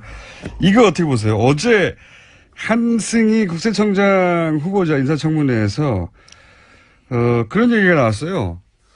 송영길 의원, 박영선 의원을 통해서 아직은 국세청이 공식적으로 확인해주지 않고 있는데 역외 탈세 5천억 이거 들어보셨습니까? 지금 그런 보도가 되는 거 봤습니다. 요거 상당히 중요한 사건 아닙니까? 그렇죠. 사실은 무궁무진한 아직까지 이제 제대로 탐사도 못 해본 그런 앞으로 조사, 수사 여러 가지 이런 것들이 필요한 대목이라고 봅니다. 어제 나온 질문의 내용만으로 보자면 질의의 내용만으로 보자면 역외 탈세를 자진 신고하면 문제 삼지 않는다 정도의 일이 있었고 그 과정에서 삼성 쪽에서 5천억 정도를 역외 탈세했던 것을 신고했고 이런 이야기거든요. 그런 사실이 있습니까? 했는데 이제 제대로 답변이 안 되고 넘어갔는데 만약에 그런 사실이 있었다고 치면 그럼 비자금을 합법화해 주는 창구로 국세청을 쓴 거 아닙니까? 이게 국세청 단독으로 해줄 수 있는 사안입니까? 그렇죠. 사실 뭐 비자금 전체를 다 이제 그런 방법으로 세탁하지는 못할 거예요. 왜냐하면 네. 그것도 예. 신고하면은 이제 그 면제 준다고 얘기는 했지만 신고하는 횟수가 너무 커버리면은 그게 또 이제 큰 문제가 되죠. 그 국세청이 스스로 감당하고 넘어갈 문제가 아니게 되는 거죠. 그 정도 액수면은 그래서 이제 의혹 제기의 밑바탕에는 당신은 이제 최순실 정유라 지원 건으로 삼성과 그 청와대 간에 딜이 있었던 거 아니냐. 자, 정유라 이런 식으로 지원해주면 우리가 예를 들어서 합병에 대해서 눈 감아주거나 도와주거나 혹은 뭐 기타 민원 사항이 있으면 해결해주고 이런 딜 속의 일부였던 게 아니냐 하는 게 의혹의 정체인 것 같아요.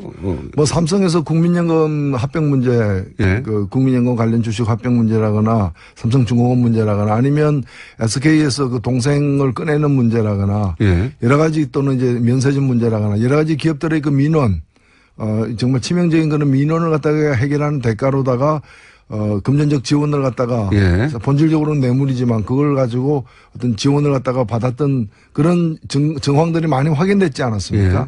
그렇기 때문에 이것도 그럴 가능성이 충분히 있는 거죠. 그렇죠. 그러면 연장선상에서 나와야 될 얘기인데 이 삼성 관련 뉴스들은요 보도가 잘 안 돼요. 크게 신기하죠. 예. 예, 뭐 보도되는 그 통로에 이제 그쪽 삼성에서 많이 이렇게 작용을 하고 있다고 봐야죠. 게이트키퍼가 따로 있는 건지 잘 안 됩니다 보면 사실 요런 건들은. 자, 영장 기각 문제는 어떻게 생각하십니까? 정유라 씨가 영장이 두 번째 기각됐지 않습니까? 예, 뭐 지금 세 번째 영장을 청구할 가능성이 있고요. 예. 왜냐면은 그 마을 세탁과 관련해 가지고 예. 이 정유라 씨가 말을 좀 바꿨거든요. 말을 바꿔서 예, 별것도 아는 말인데 이렇게 막 터지는. 말을 바꿨죠. 그래서 말 바꾸는 것에 관해서 말을 바꿨죠. 예, 그렇죠. 그래서 결국 이제 그 말이 이제 삼성이 뇌물로 제공한 거다라는 그 특검의 주장에 대해서 그동안에 삼성은 그렇지 않다라고 부인해 왔는데 네. 이것이 이제 그 뇌물로 규정할 수 있는 어떤 정황을 갖다가 정윤아 씨가 얘기를 했어요. 어머니가 이제 한 일이다. 네. 그러니까 최순실이 작용을 해가지고 그 이미 그 삼성이 이제 준 말, 뇌물로 준 말의 이름들이 드러나니까 그 말을 다시 가져가는 방식으로 하고 전혀 딴 데서 딴 말이 오는 그렇죠. 식으로 했지만 그 블라디미르 등 말 두 마리가 예. 결국에는 삼성 거였다라는 예. 그 정황에 대해서 새로운 진술을 했고 새로운 진술에 대해서 정유라 씨의 변호인은 저거는 정유라 씨가 자기 의뢰인이 말 잘못한 거다. 예. 또 이렇게 덮어버리려고 지금 하고 있는 상황이기 때문에 지금 현재 이제 계속 영장이 청구되는 부분은 뭔가 하면은 뇌물을 주고받았고 여기에 그 공모를 한 예. 그 과정에 공모한 당사자가 정유라다. 그래서 구속돼야 된다. 이 논리거든요. 예. 그러니까 이 논리를 좀 보강하는 정황 내지 증거가 나오고 있는 상황이기 때문에 다시 검찰 측에서 3차 영장을 청구할 가능성도 있다. 이렇게 보여집니다. 근데 삼성 관련은 영장이 안 떨어져가지고요. 그렇죠. 과거도 뭐 그렇고. 지금 뭐 증인들도 나와가지고 아무 말도 안 자기가 하잖아요. 다 사인까지 했던 자기 진술서를 갖다가 그 조사받은 적이 있느냐에 대해서도 말을 안 하고 있잖아요. 그러니까 이 진술을 희한한 증인들이에요. 이 진술을 본인이 하셨습니까? 예. 사인한 건데 거기에 대해서도 침묵이에요. 예, 그러니까 그러면 이 피고 증인은 몇 년 며칠 태어났습니까도 얘기 안 하는 거예요. 자기가 태어난 사실도 인정 안 하는 거예요. 그런 거와 똑같은 거예요. 존재를 인정하지 않는 거예요. 그 법원 사법부에 증언하러 나오긴 나와요. 나와서 이렇게 완벽한 침묵으로 일관하는 걸 본 적이 없거든요. 더군다나 재벌 사건도 많은데 나오면 뭘 말합니다. 뭐라도 아니다 기다. 근데 이 경우는 나오긴 나오는데 말을 안 해요. 아무 말도. 삼성은 사법부도 두려워하지 않는 거예요. 사실은. 그렇죠. 예. 뭐 법 위에 있으니까. 이런 거는 전례가 없는 경우입니다. 진짜로. 처음 있는 경우야. 이게 그래서 언론에서 비난이 쏟아져야 되거든요. 예. 삼성 관련은 언론 보도가 그렇게 많지가 않습니다. 이런 거. 뭐 광고 돈줄을 쥐고 있으니까 언론도 참 안타깝게 영향받는 경우들이 있는 것 같아요. 그런 추정을 할 수밖에 없는 게 이건 전례가 없는 일이고 그 자체로 법정을 모독하는 거라고 공격할 수 있거든요. 충분히. 예. 자기가 쓴 것도 이거 본인이 쓴 거 맞습니까? 검찰이 물어봐도 사실 인정을 한 다음에 그 다음에 증언할 때 침묵해도 되잖아요. 혹은 거부하거나. 아무것도 대답을 안 해요. 예, 아무것도. 증인은 지금 법정에 나와 있으니까 얘기해도 아무 말 안 하는. 증인은 증인입니까? 이렇게 물어봐도 아무것도 대답을 안 하는 겁니다, 지금. 침묵. 그래서 이제 증인들을 더 이상 부를 필요가 없다고. 결국에는 이런 대응이 이걸 통해 가지고 이 관련된 사실들을 이제 제일 중요한 게 이제 뇌물이죠. 형량에 직접적인 영향을 미치니까 이걸 통해서 이재용 씨를 보호하려는 그렇죠. 네. 그런 이제 무리수를 두고 있는 상황이죠. 욕을 먹든 어쨌든 법정을 모독하는 것도 다 상관없는 거예요. 그냥 이재용 부회장만 보호할 수 있으면 그런 상황이 벌어지고 있고 그거를 모든 언론이 질타해야 되는데 우리만 질타하고 있습니다 지금. 예. 여기서만. 뉴스 공장의 존재 가치죠. 한 가지만 더 여쭤보고, 어제 JTBC에서 김경준 씨 인터뷰를 보도를 했습니다. 예. 이 사안은 지난 10여 년 이상 묻혀있던 사안인데, 예.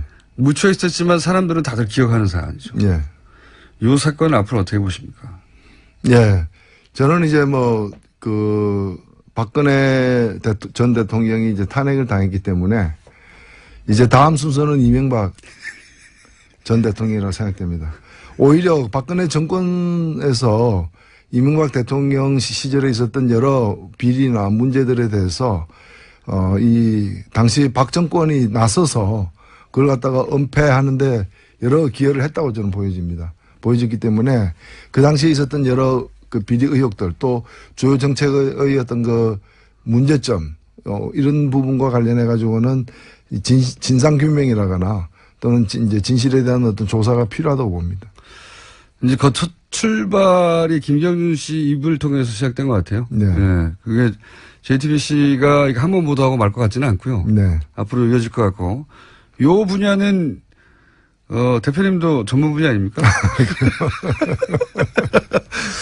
자, 앞으로 제가 보기에는, 이명박 전 대통령에 대한 얘기가 나올 수밖에 없는데, 노회찬 원내대표가 크게 활약이 기대되는 분야입니다. 정의당도 당대표가 곧 선출되죠? 예, 그렇죠.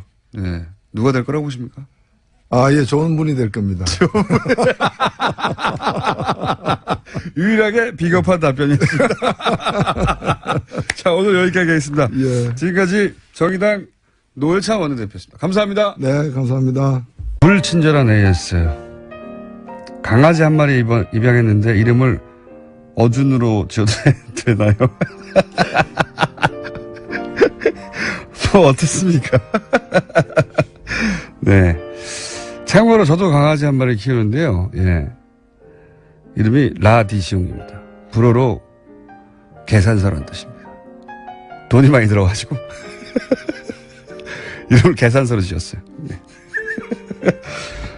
어준 어떻습니까? 계산서도 있는데. 자, 누가 멀리서 듣나.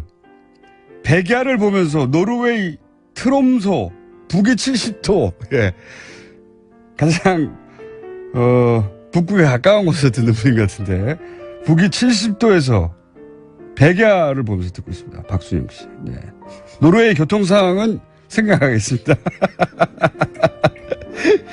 뉴욕에서 듣고 있습니다. 뉴욕 센트럴파크역 이스트 98번가. 예, 좋은 동네 사시네요. 날씨가 화창하고 덥지 않고 바람은 엄청 불고 있습니다. 예. 교통정보가 아니라 이제 기상정보도 전해주시는군요. 예. 뉴질랜드 북섬 오클랜드입니다. 낮 최고 기온 14도, 다소 쌀쌀. 비 소식은 없고 한동안 추운 날씨가 예상되고 있답니다. 누가 멀리서 듣나 계속 보내주십시오. 저희가 이 중에 최소한 한 분과는 직접 인터뷰를 해볼 생각입니다. 여기까지 하겠습니다. 자, 해원 배가 운동을 벌이고 있는 칼폴라니 자유경제연구소 정태주 소장님. 해원 지난주에 얼마나 들었습니까? 제가 직원한테 물어봤어요. 우리 네. 김어준 총수가 배가 운동을 한 다음에 얼마나 늘었냐. 네. 한 달 동안 12명. 일주일에 3명씩. 그만큼 가입이 어려운, 돈 내고 가입하는 거 아닙니까? 근데 이게 그렇잖아요. 이게 보통은 차 타고 다니면서 듣잖아요. 예. 차 타고 내려서 사무실까지 가면 잊어버리죠. 그렇죠. 그래서 이름을 어렵게 정했다는 겁니다. 차라리 정태인 연구소라고 했으면 그나마. 그렇죠. 그럼 정태인 쳐보는데. 그러니까요. 칼 폴라니? 근데 정태인 연구소로 지금 나옵니다. 그래서 홈페이지 나와요? 들어가시면 됩니다. 자, 연구소 이름을 정태인 연구소로 바꿔주세요. 네, 감사합니다. 그리고 칼폴라니 일단 무료 가입을 한 다음에 그다음에 좀 중요한 거 보려고 그러면 돈 내라고. 근데 그게 잘 안 통해요. 그렇지 않답니까? 예.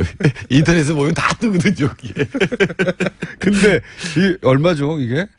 예, 한 달에 10,000원. 한 달에 10,000원이요? 그러니까 예. 조합원이 되려면 협동조합이기 때문에 출자금이 있어요. 예. 근데 이제 출자금을 안 내면, 의결권이 없는 거죠. 의결권이 없다. 예. 이건 조합원에 가면 전체 이제 조합원 총회에서 중요한 거에 대해서 그때는 돈을 의결을 좀 더 내야 되겠네요. 10,000원이 아니라. 예, 출자금이, 그러니까 처음에 10만 원을 내고 이제 10만 원. 야, 예, 들어가는 게 얼마나 있거든요. 근데 이제 힘듭니까? 보통은 요새는 회원이라고 그러니까 네. 말하자면 무의결권주죠. 우선주처럼 10,000원짜리 있답니다. 10,000원짜리 무의결권 있으니까 10만 원에 너무 놀라지 마시고 10,000원짜리도 있다고 하니까 한 달만 해보세요. 네. 그리고 한 달만 해봤는데 큰 재미가 없으면 여기 방송에서 소장님이 나오실 때 문자로 욕을 해주십시오. 자, 오늘 주제 뭡니까? 오늘 주제는 이제 문재인 정부가 50일 좀 안 됐죠? 49일 만에 예. 처음으로 국무회의를 했대요. 아, 그래요? 아, 왜냐면 장관들이 안 장관이 잡혔어요. 없으니까 이게 2달 가까이 국무회의도 못하고 있었어요. 예. 예. 보수진영 입장에서는 50일이면 1년에 7분의 1 지난 거잖아요. 그러니까 5년에 35분의 1 지난 거죠. 예. 예. 아, 이제 35분에 34 남았습니다. 2달 지났는데 2달 동안 국무회의를 한 번도 못했다는 건 네, 원래는 취임하기 전에 한 2-3달이 있기 때문에 예. 이제 장관들 임명하고 비서관들 임명하는데 이번엔 이 취임 기간 같은 게 없었잖아요. 그러다 보니까 이게 이제 정부가 공전한 듯한 느낌을 좀 주긴 합니다. 아니요. 공전했어요. 한 일이 너무 많은 것 일 같아요. 너무 많지만 예. 예, 국무회의를 처음 했다고 하니 그런 느낌도 좀 드는데 자, 오늘 하실 얘기는 그러면 장관들이 초반에 어떻게 했나 그중에서 경제 분야도 얘기하실 것 같고 네, 경제는 지금 가장 김현미 장관 예. 닥친 일은 부동산이거든요. 네. 그러니까 한 달 사이에 마치 새로운 정부를 시험을 해보듯이 1억이 올라간 데도 있어요. 호가가. 널뛰기 했죠. 예. 예. 보통 정부 초기에 눈치 보다 그런 일이 많이 있어요. 예, 그리고 그 부동산 주기하고도 겹치긴 했는데 여하튼 지금 눈치를 보는 거거든요. 네. 예, 말을 간을 보고 있는데 네, 찔러보는 거죠. 예, 김현미 장관이 취임하자마자 했던 예, 일단 감동적인- 취임사가 굉장히 좋았고요. 네, 취임사가 이제 통계를 보여주면서 네. 이건 투기지 어떤 사람들이 자기가 집 살려고 해서 이렇게 올라가는 게 아니다. 그리고 제일 중요한 게 뭐냐면 역대 국토부 장관이 다 이랬어요. 집값이 올라가는 건 공급이 부족하기 때문이다. 국토부는 항상 이 업자들의 편에 선 논리가 네. 아닌가 싶은 논리가 많았어요. 그러니까 경제 논리로 보면 맞는 것 같거든요. 공급을 네. 늘리면 가격이 떨어질 거니까 네. 공급을 늘린다고 국토부 장관이 얘기한 순간 부동산 시장으로 돈이 왕창 물려가서 가격이 올라가요. 그러니까요. 야, 얘들이 부동산 가격 잡을 이 의지가 없구나라고 신호를 보내는 거예요. 일반 공산품은 공급이 늘어나면 가격이 떨어지죠. 그렇죠. 예. 근데 부동산은 이미 전 국민에게 한 사람당, 한 가구당 한 집이 돌아갈 만큼 이미 충분히 있거든요. 예, 그건 아주 간단한 계산을 해보면 되는데 정확한 통계는 없습니다만 우리나라 5천만 명이잖아요. 3명이 한 가구라고 한 치고. 가구라고 치면 한 1,700만 정도가 네. 이제 가구가 있는데 있어요, 집이. 그 정도 이상. 예, 근데 반이었거든요. 예. 그러니까 나머지 절반이 가지고 있다는 예, 얘기고. 근데 우리나라에서 다주택자가 187만 명으로 지금 돼 있어요. 예. 그러니까 750만 채를 187만 명이 갖고 있는 거죠. 10%가 다 가지고 있는 거죠. 예. 그러니까 그러니까. 4채 내지 5채를 평균 갖고 있는데 문제는 뭐냐면은 임대소득 신고한 사람은 48,000명이에요. 187만 명이 4채 내지 5채를 갖고 있는데 그중에 48,000명만 세를 줬다고 신고한 거예요. 예. 나머지 뭐예요, 너희들이가? 신고하지 않거나 실거주한다고 뻥을 치거나 네. 한 그런 사람이 거죠. 근데 4군데 5군데 동시에 사는 건 좀 불가능해요. 선호공 정도 되면 되죠. 예. 그게 이렇게 이제 분신술로. 별장을 너도 군데 가질 수는 있는데 그럴 수 있는 사람은 적을 거고 전부 임대 소득을 올리고 있는데 세금을 안 내는 거죠. 그래서 이제 김현미 장관이 국토부 장관으로는 굉장히 이례적으로 그게 다 투기 때문이다. 네. 라고. 보통 국토부 장관의 역할은 공급을 늘려주고 부동산이 활성화되도록 하는 역할을 많이 했었거든요. 그러니까 건설업자 편이죠. 네. 근데 분명히 김현미 장관이 이건 수요의 문제라고 얘기를 한 거예요. 투기 수요의 문제라고 얘기를 한 거고 그렇게 되면 이제 확실하게 문제가 되겠구나 이렇게 생각하면 이제 투기가 잡힐 수 있는 거죠. 제가 보기엔 처음이에요. 국토부 장관이 이렇게 얘기한 거는. 저도 처음 국토부 장관이 이렇게 얘기한 거죠. 국토부 장관은 언제나 공급이 문제라고 얘기를 했지. 예, 국토부니까요. 그러니까 여성이 장관을 해야 돼요. 갑자기 점프. 아니 근데 최근에 이제 물론 공약이기도 하지만 강경화 장관도 취임하자마자 사실은 이 여성들 사이에서 상당히 인기가 높고요. 그리고 김현미 장관도 그런 인기를 누릴 만한 초반 행보를 보여주고 있습니다. 사실은 그 장관이 할 수 있는 게 굉장히 많아요. 행정명령만 가지고도. 네. 근데 남성 장관들은 꼭 이렇게 여러 가지를 따지고 나서 마치 무슨 큰 의미가 있는 듯이 정책을 내놓는데 한참 있다가 그것도 이제 여러 사람 말을 들어보면 이해관계를 다 듣고 이 사람도 배려해줘야 되고 저 사람도 배려해주고 하다 보면 술에 술 탄 듯 물에 물 탄 듯 결국은 변하는 게 없는 예. 그렇게 그럼 되는 애들이 경우가 다 많아요. 대응을 하거든요. 근데 네. 여성들은 공감 능력이 있잖아요. 아픈 사람들에 대한 공감 능력이 있으니까 당장 할 수 있는 일부터 하거든요. 행정명령으로. 그게 핵심입니다. 그래서 저는 웬만한 사회부처는 다 여성 장관으로 다 바꿔버리고 싶으세요? 예. 지금 아까운 분이 장관 하실 분이 비서관으로 갔어요. 은수미. 노동부. 은수미 전 의원이요. 예, 저는 그 은수미 그때 옛날에 박사일 때 만났는데 이렇게 얘기하더라고요. 노동 분야의 최고수죠, 최고수. 행정명령으로 할 수 있는 게 노동 문제의 70%래요. 그래서 그때는 제가 호기롭게 장관해라 너. 이랬는데. 아니면 임명권을 먼저 가진 다음에 얘기하세요. 네, 그게 문제입니다. 임명권도 없었어. 장관해라 너. 그러면 장관이 됩니까? 아무 소용없는. 하기는 은수미 비서관이 이제는. 네. 청와대 비서관으로 들었습니다. 조국 수석한테 국가 이렇게 얘기 안 한다 그랬는데 저도 이제. 둘이 너 이렇게 은수미한테 너 이렇게 얘기하면 안 되죠. 두 분이 친구랍니까? 동기죠, 동기. 그렇군요. 산업행의 그렇죠. 그렇군요. 저도 여성 장관, 그러니까 그런 생각, 여성 장관들이 훨씬 더 잘할 거라고 생각하는 것이 말씀하신 대로 이제 감성의 문제도 있고 그리고 이제 남자들이 사회생활을 하면서 맺어왔던 관계들 때문에 그 관계들을 일정 정도 계속 배려하면서 본질을 놓치는 경우가 많은데 이 여성 장관들이 훨씬 직관적이고 본질을 놓치지 않는다. 다이렉트로. 그런 면에서는 우리 김상조 위원장은 여성스러워요. 즉각적으로 필요한 것들 지금 하고 있거든요. 맞습니다. 예. 그 국방부 구미에서 국방부 장관을 여성으로 계속 임명해 나가는 추세란 말이죠. 네. 그것도 이유가 있는 것 같아요. 그분들이 대부분 군의 경력이 없어요. 예, 경력이 있기가 어렵죠, 좀. 네. 네. 군의 경력이 있는 분이 한 분 정도 있는 걸로 아는데 해군 중령이었던가요? 그런데 다른 유럽 국가들이 군 경력이 없는 사람들이 회계사 출신도 있어요. 근데 회계사가 하면 좋겠네요. 왜냐면 군에는 방산비리 굉장히 많기 때문에 회계사가 보면 다 이렇게 보이니까 눈에. 근데 그런 여성 국방장관을 자꾸 임명하는 이유가 잘하더라는 겁니다. 그렇죠. 그럴 줄 몰랐는데 네. 처음에는 상징적인 조치였는데 잘하더라는 거죠. 그래서 우리나라도 여성 장관의 수를 늘려야 된다는 생각을 점점 김현미 장관 하는 거 봐도 그렇고. 밖에서 우리 정 PD가 김어준 내각에서 은수미 비서관을 노동부 장관으로 넣었었는데. 네, 임명할게요, 그러면. 예, 조건을 잡으십시오. 저한테 그러지 말고. 저희 PD들한테 방송국 다 나눠줬거든요, 미리. 벌써? 벌써 1월 달에 다 나눠줬어요, 제가. 방송 2개씩 나눠준 것도 있고요. 자, 그래서 김현미 장관이 실제로 한 조치가 시장의 메시지로 전달돼서 시장이 반응하고 있습니까? 예, 일단 떴다방 같은 것들은 이제 행정 조치를 취하니까 없어졌고, 그 다음에 김 장관이 26일 날 한 일은 뭐냐면 동대문 희경동에 있는 청년 전세임대 주택에 갔거든요. 예. 그러니까 지금 수요가 문제라고 얘기를 했잖아요, 취임사에서. 근데 이제 공급에 대한 얘기를 하러 청년 임대주택에 간 겁니다. 공급은 공공임대주택을 공급하겠다. 이렇게 이제 얘기를 해서. 보통은 중대형 아파트 공급을 늘리겠다 이런 식으로 얘기하는데. 그게 이제 부동산 업자한테도 좋고 가격이 올라가서 경기를 살린다 뭐 이런 게 있는 항상 거죠. 그래왔는데 그게 아니라 이제 임대주택을 늘리겠다고. 그러니까 임대주택 늘리겠다는 얘기는 또 장관이 다 했어요. 공급 측면에서. 근데 이번에는 상징적으로 첫 번째 방문지가 청년과 신혼부부를 위한 임대주택을 늘리겠다라고 얘기를 하고 금년에 구체적인 수치를 얘기를 했기 때문에 그러니까 가난한 사람들, 어려운 사람들에 대해서는 바로 살 수 있는 집을 주고 네. 투기는 작겠다라고 하는 명확한 의지를 밝힌 거죠. 그래서 이제 부동산 가격이 좀 주춤합니다. 실제 시장이 반응하고 있어요. 그리고 네.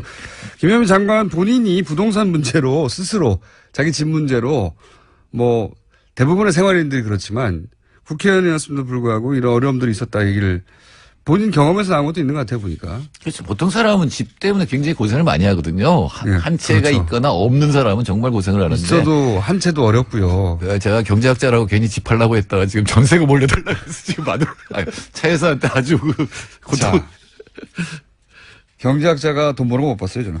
네, 경제학자들 중에 주식에서 성공한 사람이 역사적으로 2명밖에 없어요. 리카도하고 케인즈 두 사람밖에 없어요.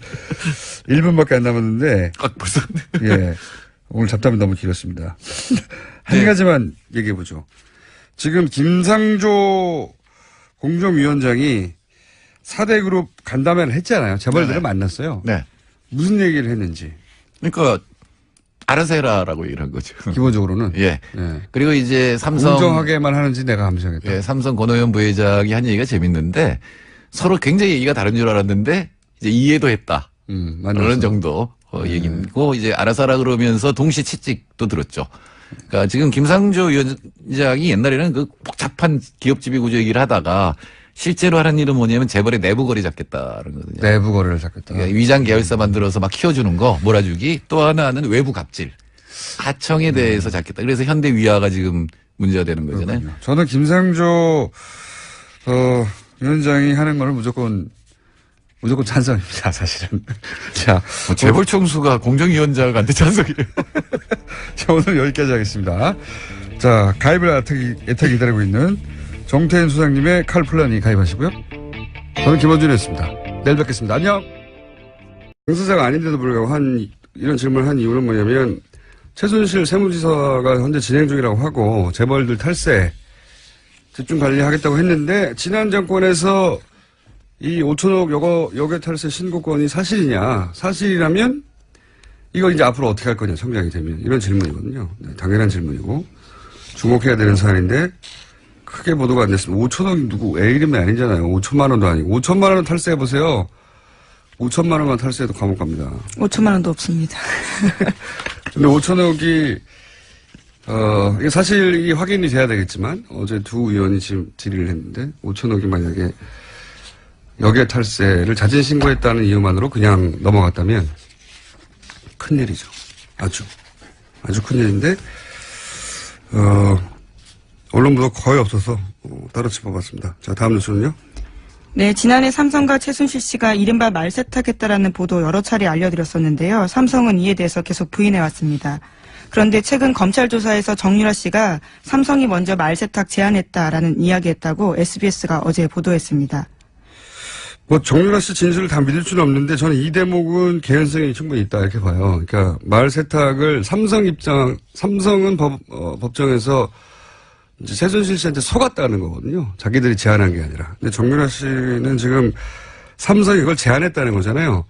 개연성이 있다고 보는 이유는 뭐냐면 당시 최순실 씨가 VIP가 말을 사주라고 했지 빌려주라고 했냐고 불만을 승마협회 박원호 전무한테 했었다. 그런 보도가 있었는데 그러니까 이제 소유권 문제를 해결하는 방식을 고민하지 않을 수 없었다. 당시 삼성이. 그래서 이렇게 어렵게 말세탁 쿠션으로 해결하는 묘안을 냈던 게 아니냐라고 생각해 볼 수 있는 그런 대목입니다. 말세탁 얘기 계속 나오네요. 네. 자, 다음 뉴스는요. 네, 어제 삼성 전직 고위 임원들이 박근혜 전 대통령 재판 증인으로 나왔습니다. 그런데 이들 모두 증언을 거부했습니다. 이 말세탁 관련이 뭐니 물어볼 수 있는 대상자들인데 다 거부한 거죠, 다. 네, 형사재판에서 불리하게 작용할 수 있기 때문에 거부 사유 밝혔습니다. 본인들에게 유리하게 작용할 수 있는 것도 말 안 해요. 그러니까 모든 증언을 다 거부한 건 사실 이런 거는 처음입니다. 증인들이 안 나오면 모를까 나와서 전면적으로 모두 다 재벌의 소속 임원들이 재판에 나와서 증언을 한 적이 많거든요, 과거에. 처음 있는 일입니다. 삼성 직원 아무도 말을 안 하는 거죠, 지금. 무슨 말도. 대단합니다. 예. 자, 다음 순요. 정유라 씨가 삼성의 승마 지원금이 다른 선수에게 가지 못하도록 개입했다라는 채널A 보도도 있었습니다. 박원호 전 승마협회 전무는 최근 검찰에 출석해서 한 이야기인데요. 승마 관련 전문 지식이 없는 최순실 씨를 대신해서 정유라 씨가 선수 선발 전반에 관여한 것으로 안다라고 진술했다고 합니다. 이 얘기는 그런 얘기죠. 원래 이제 승마협회를 통해서, 그림으로는 정유라 씨 혼자를 지원한다고 할 수 없으니까 삼성이. 그림으로는 6명을 뽑아서 지원하는 것으로, 그림을 그렸어요. 예. 그래놓고 이제 마사회에서도 국가대표, 감독급을 데려갔죠. 근데 6명을 결국 안 뽑았어요.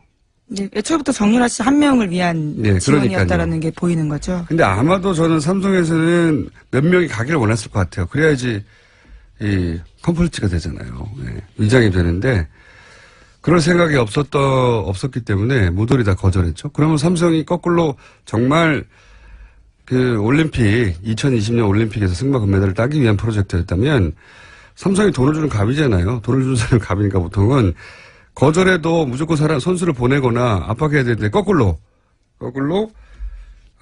이쪽에서 거절하면 안 보내는 것으로 최순실 씨가 원하는 대로 다 진행이 됐죠. 갑을이 사실은 최순실 씨 쪽이 갑이었다는 거죠. 예. 그 얘기는 여러 차례 나왔는데. 예.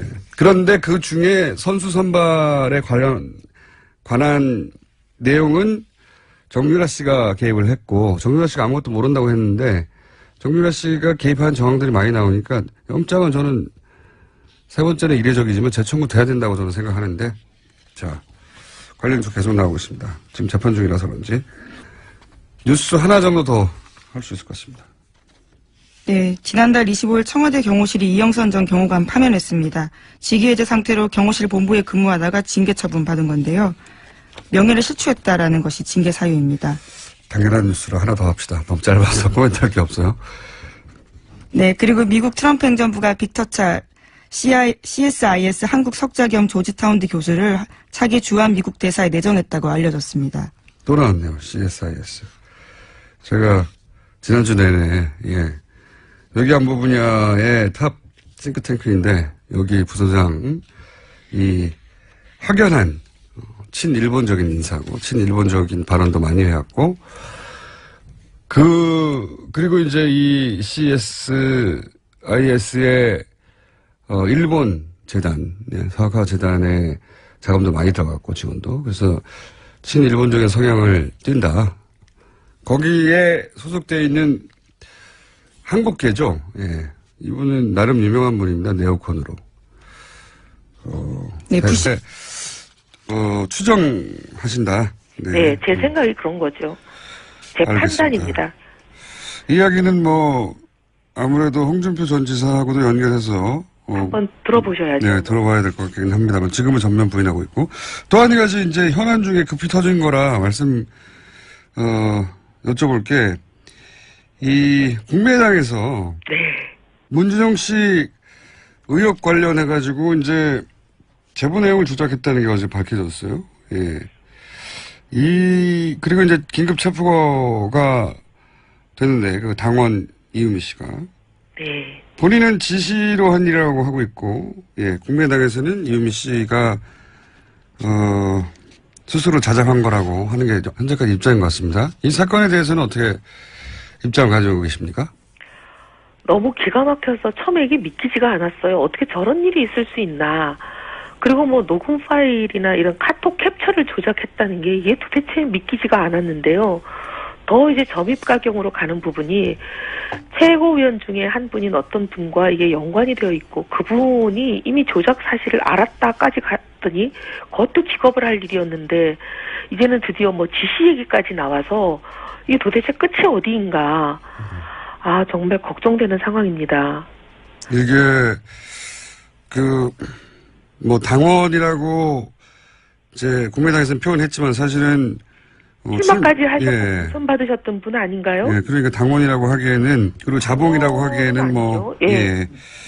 그 위상이 당내에서 다른데 근데 여하간 이분이 지시를 한 일이라고 주장하고 있는데 의원님의 경험, 대표님의 경험은 어떻습니까? 대표님도 사실은 대선 전국 속에서 경락을 겪으셨고 이런 네. 유사한 일들을 많이 보셨잖아요. 이게 여기도 물론 추정밖에 할 수 없으시겠지만 이게 본인이 혼자 할 일 수준의 일일까요? 예. 사실 대선 후보고 그리고 당선 가능성이 거의 뭐 99%라고 되어 있는 대선 후보의 가족과 관련된 그러니까 어떻게 보면 대선 전국의 가장 결정적인 사안 아니었겠습니까? 예. 그런 사안을 조작을 할 정도면은 보통 강심장으로 이건 어렵습니다. 그렇습니다. 근데 뭔가 이런 그 엄청난 일을 그 위험 부담을 안고 할 때는 뭔가 약속이 있거나 대가가 있지 않고는 이런 일을 하기가 어렵지 않을까 그렇죠. 생각이 뒤를 누가 들고요. 봐준다고 약속해 줬거나. 네. 근데 사전에 그런 암묵적인 뭐 합의건 거래건 뭔가가 있지 않고 이분이 또 여성이더라고요. 예. 젊은 여성. 뭐 아들이 있다고는 하지만 어쨌든 이 젊은 여성이 그런 일을 통상적으로 하려면 혼자서 단독범으로 이렇게 하는 거는 제가 본 적은 없는 것 같습니다. 그러니까 더구나 대선 한복판에서 이런 일을 한다는 게 굉장히 어려운 일이. 예를 들면 그냥 가정주부로 집에서 이제 뭐 전업주부만 하셔가지고 정치권이 어떻게 돌아가는지를 전혀 모르는 분 같이 보이지가 않고 국회의원 출마하면서 공천도 받으셨던 분이잖아요. 그러니까 이게 정치권이 어떻게 돌아가는 건지 대선에서 이런 일이 얼마만큼 심각하고 엄청난 그 희생과 자기가 대가를 치를 수 있는 일인지 아마 상당히 인지가 되어 있지 않을까 그런 생각이 듭니다. 그 얘기는 여기까지 하고요. 예. 네. 대표님도 추정이시니까. 네. 자, 오늘은 그냥 인사만 드리려고 전화했습니다. 어차피 내일 나오실 거기 때문에 축하드리고요. 네. 한 가지만 마지막으로 여쭤볼게요. 앞으로 바른 정당은 자유한국당과 어떻게 차별합니까? 정체성하고 정치하는 방식 두 가지가 다 확연하게 차별화가 됩니다. 정체성은 뭐 너무 말이 길지만 어쨌든 뭐 안보라는 이름 하에 뭐 빨갱이 몰이하고 종북 딱지 붙이고 이런 일 우린 절대 안 하고요. 그다음에 뭐 시장경제라는 이름으로 재벌이나 힘 있는 사람들의 특권 반칙 횡포 이런 거 대변하고 비호하고 돌격대하는 이런 가짜 보수 저희는 절대 안 합니다. 그리고 정치하는 방식은 사사건건 발목 잡는 그런 발목 잡는 정치 안 하고요. 저희는 과감하게 협력할 거 하고 반대할 거는 저희가 먼저 대안을 제시하면서 딱 몇 개 최우선 순위로 탑 1, 2, 3 정도 정해서 결연히 막아야 될 우리 정체성에 안 맞는 것은 저희가 반대하겠습니다. 알겠습니다. 오늘 여기까지 듣고요. 내일 네. 스튜디오에서 뵙겠습니다. 감사합니다. 감사합니다. 지금까지 바른정당 이혜훈 신임 당대표였습니다. 자유한국당 대표 경선도 뜨겁습니다. 후보 간의 공방이 치열해지고 있는데 원유철 후보 전화 연결해 보겠습니다. 안녕하세요, 의원님. 예, 안녕하세요. 원유철입니다. 네, 우선 일단 출마의 변부터 들어보겠습니다. 아, 예. 우리 자유한국당이 지금 이대로는 절대 안 되겠다는 절박한 심정으로 나섰고요. 이것도 그 정치혁명 수준에서 전당대회가 이루어져야 된다는 판단입니다. 이번에 선출되는 이제 당대표는 두 가지 사명이 주어진다고 보고 있는데요. 첫 번째는 이제 제1야당으로서 문재인 정부의 그 독주와 실정을 강력히 견제하고요. 두 번째는 내년에 있을 지방선거에서 승리를 반드시 이끌어내야 되는 그런 사명이 주어진다고 보고 있습니다.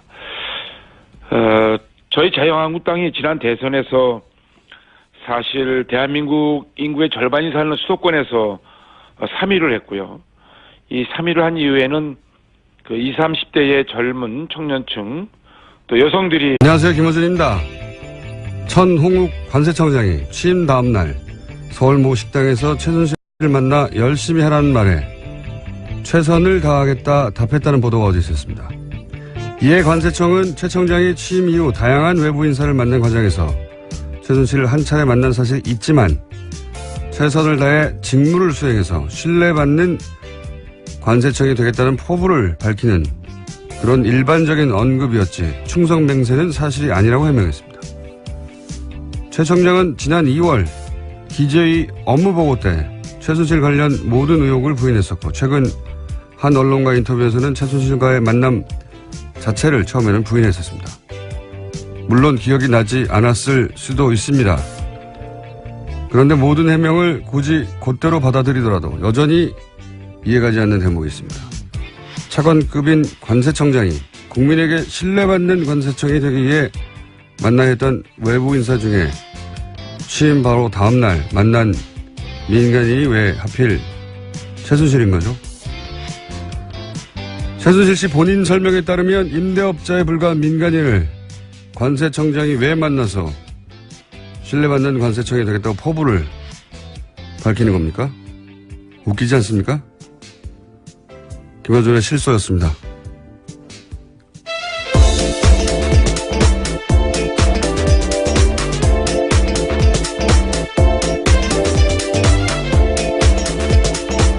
시사인의 김은지입니다. 네. 어제는 큰 사건이 하나 터졌네요. 네, 정말 충격적인 사건입니다. 자, 그런 충격적인 사건을 일단 전해주세요. 네, 어제 국민의당이 대국민 사과했습니다. 대선 때 문재인 대통령 아들인 문준용 씨의 특혜 채용 의혹을 제기한 것에 대해서인데요. 당시 의혹의 근거로 제시했던 녹취와 카카오톡 대화가 조작됐다고 밝혔습니다. 대선 4일 앞둔 지난 5월 5일에 국민의당은 문준용 씨와 미국 뉴욕 파슨스 디자인 스쿨을 함께 다닌 동료의 증언이라면서 녹취를 공개한 바가 있습니다. 그런데 이것이 국민의당 당원 이유미 씨가 남동생과 짜고 목소리 연기를 하면서 가짜 녹취 파일을 만들어서 이준서 전 최고위원에게 건넨 것이라고 합니다. 아하. 자, 그리고 나서 이제 이 사과를 하자마자 뉴스가 또 계속 쏟아졌어요. 그죠? 네, 어제 JTBC 단독 보도가 있었는데요. 이유미 씨는 지시로 한 일이라고 주장하고 있다고 합니다. 국민의당이 증거를 조작했다고 지목한 이유미 씨가 당원들에게 보낸 문자 메시지를 밝힌 건데요. 여기서 자신의 억울함을 주장하고 있습니다. 한 위원장의 지시에 따라서 허위 자료를 만든 일이고 검찰 조사 받게 됐다면서 당이 보호해주지 않는다라는 억울함을 주장하고 있다고 합니다. 그리고 나서 바로 체포가 됐죠, 또. 긴급 체포가. 네, 어제 저녁 9시쯤 이유미 씨가 긴급 체포됐습니다.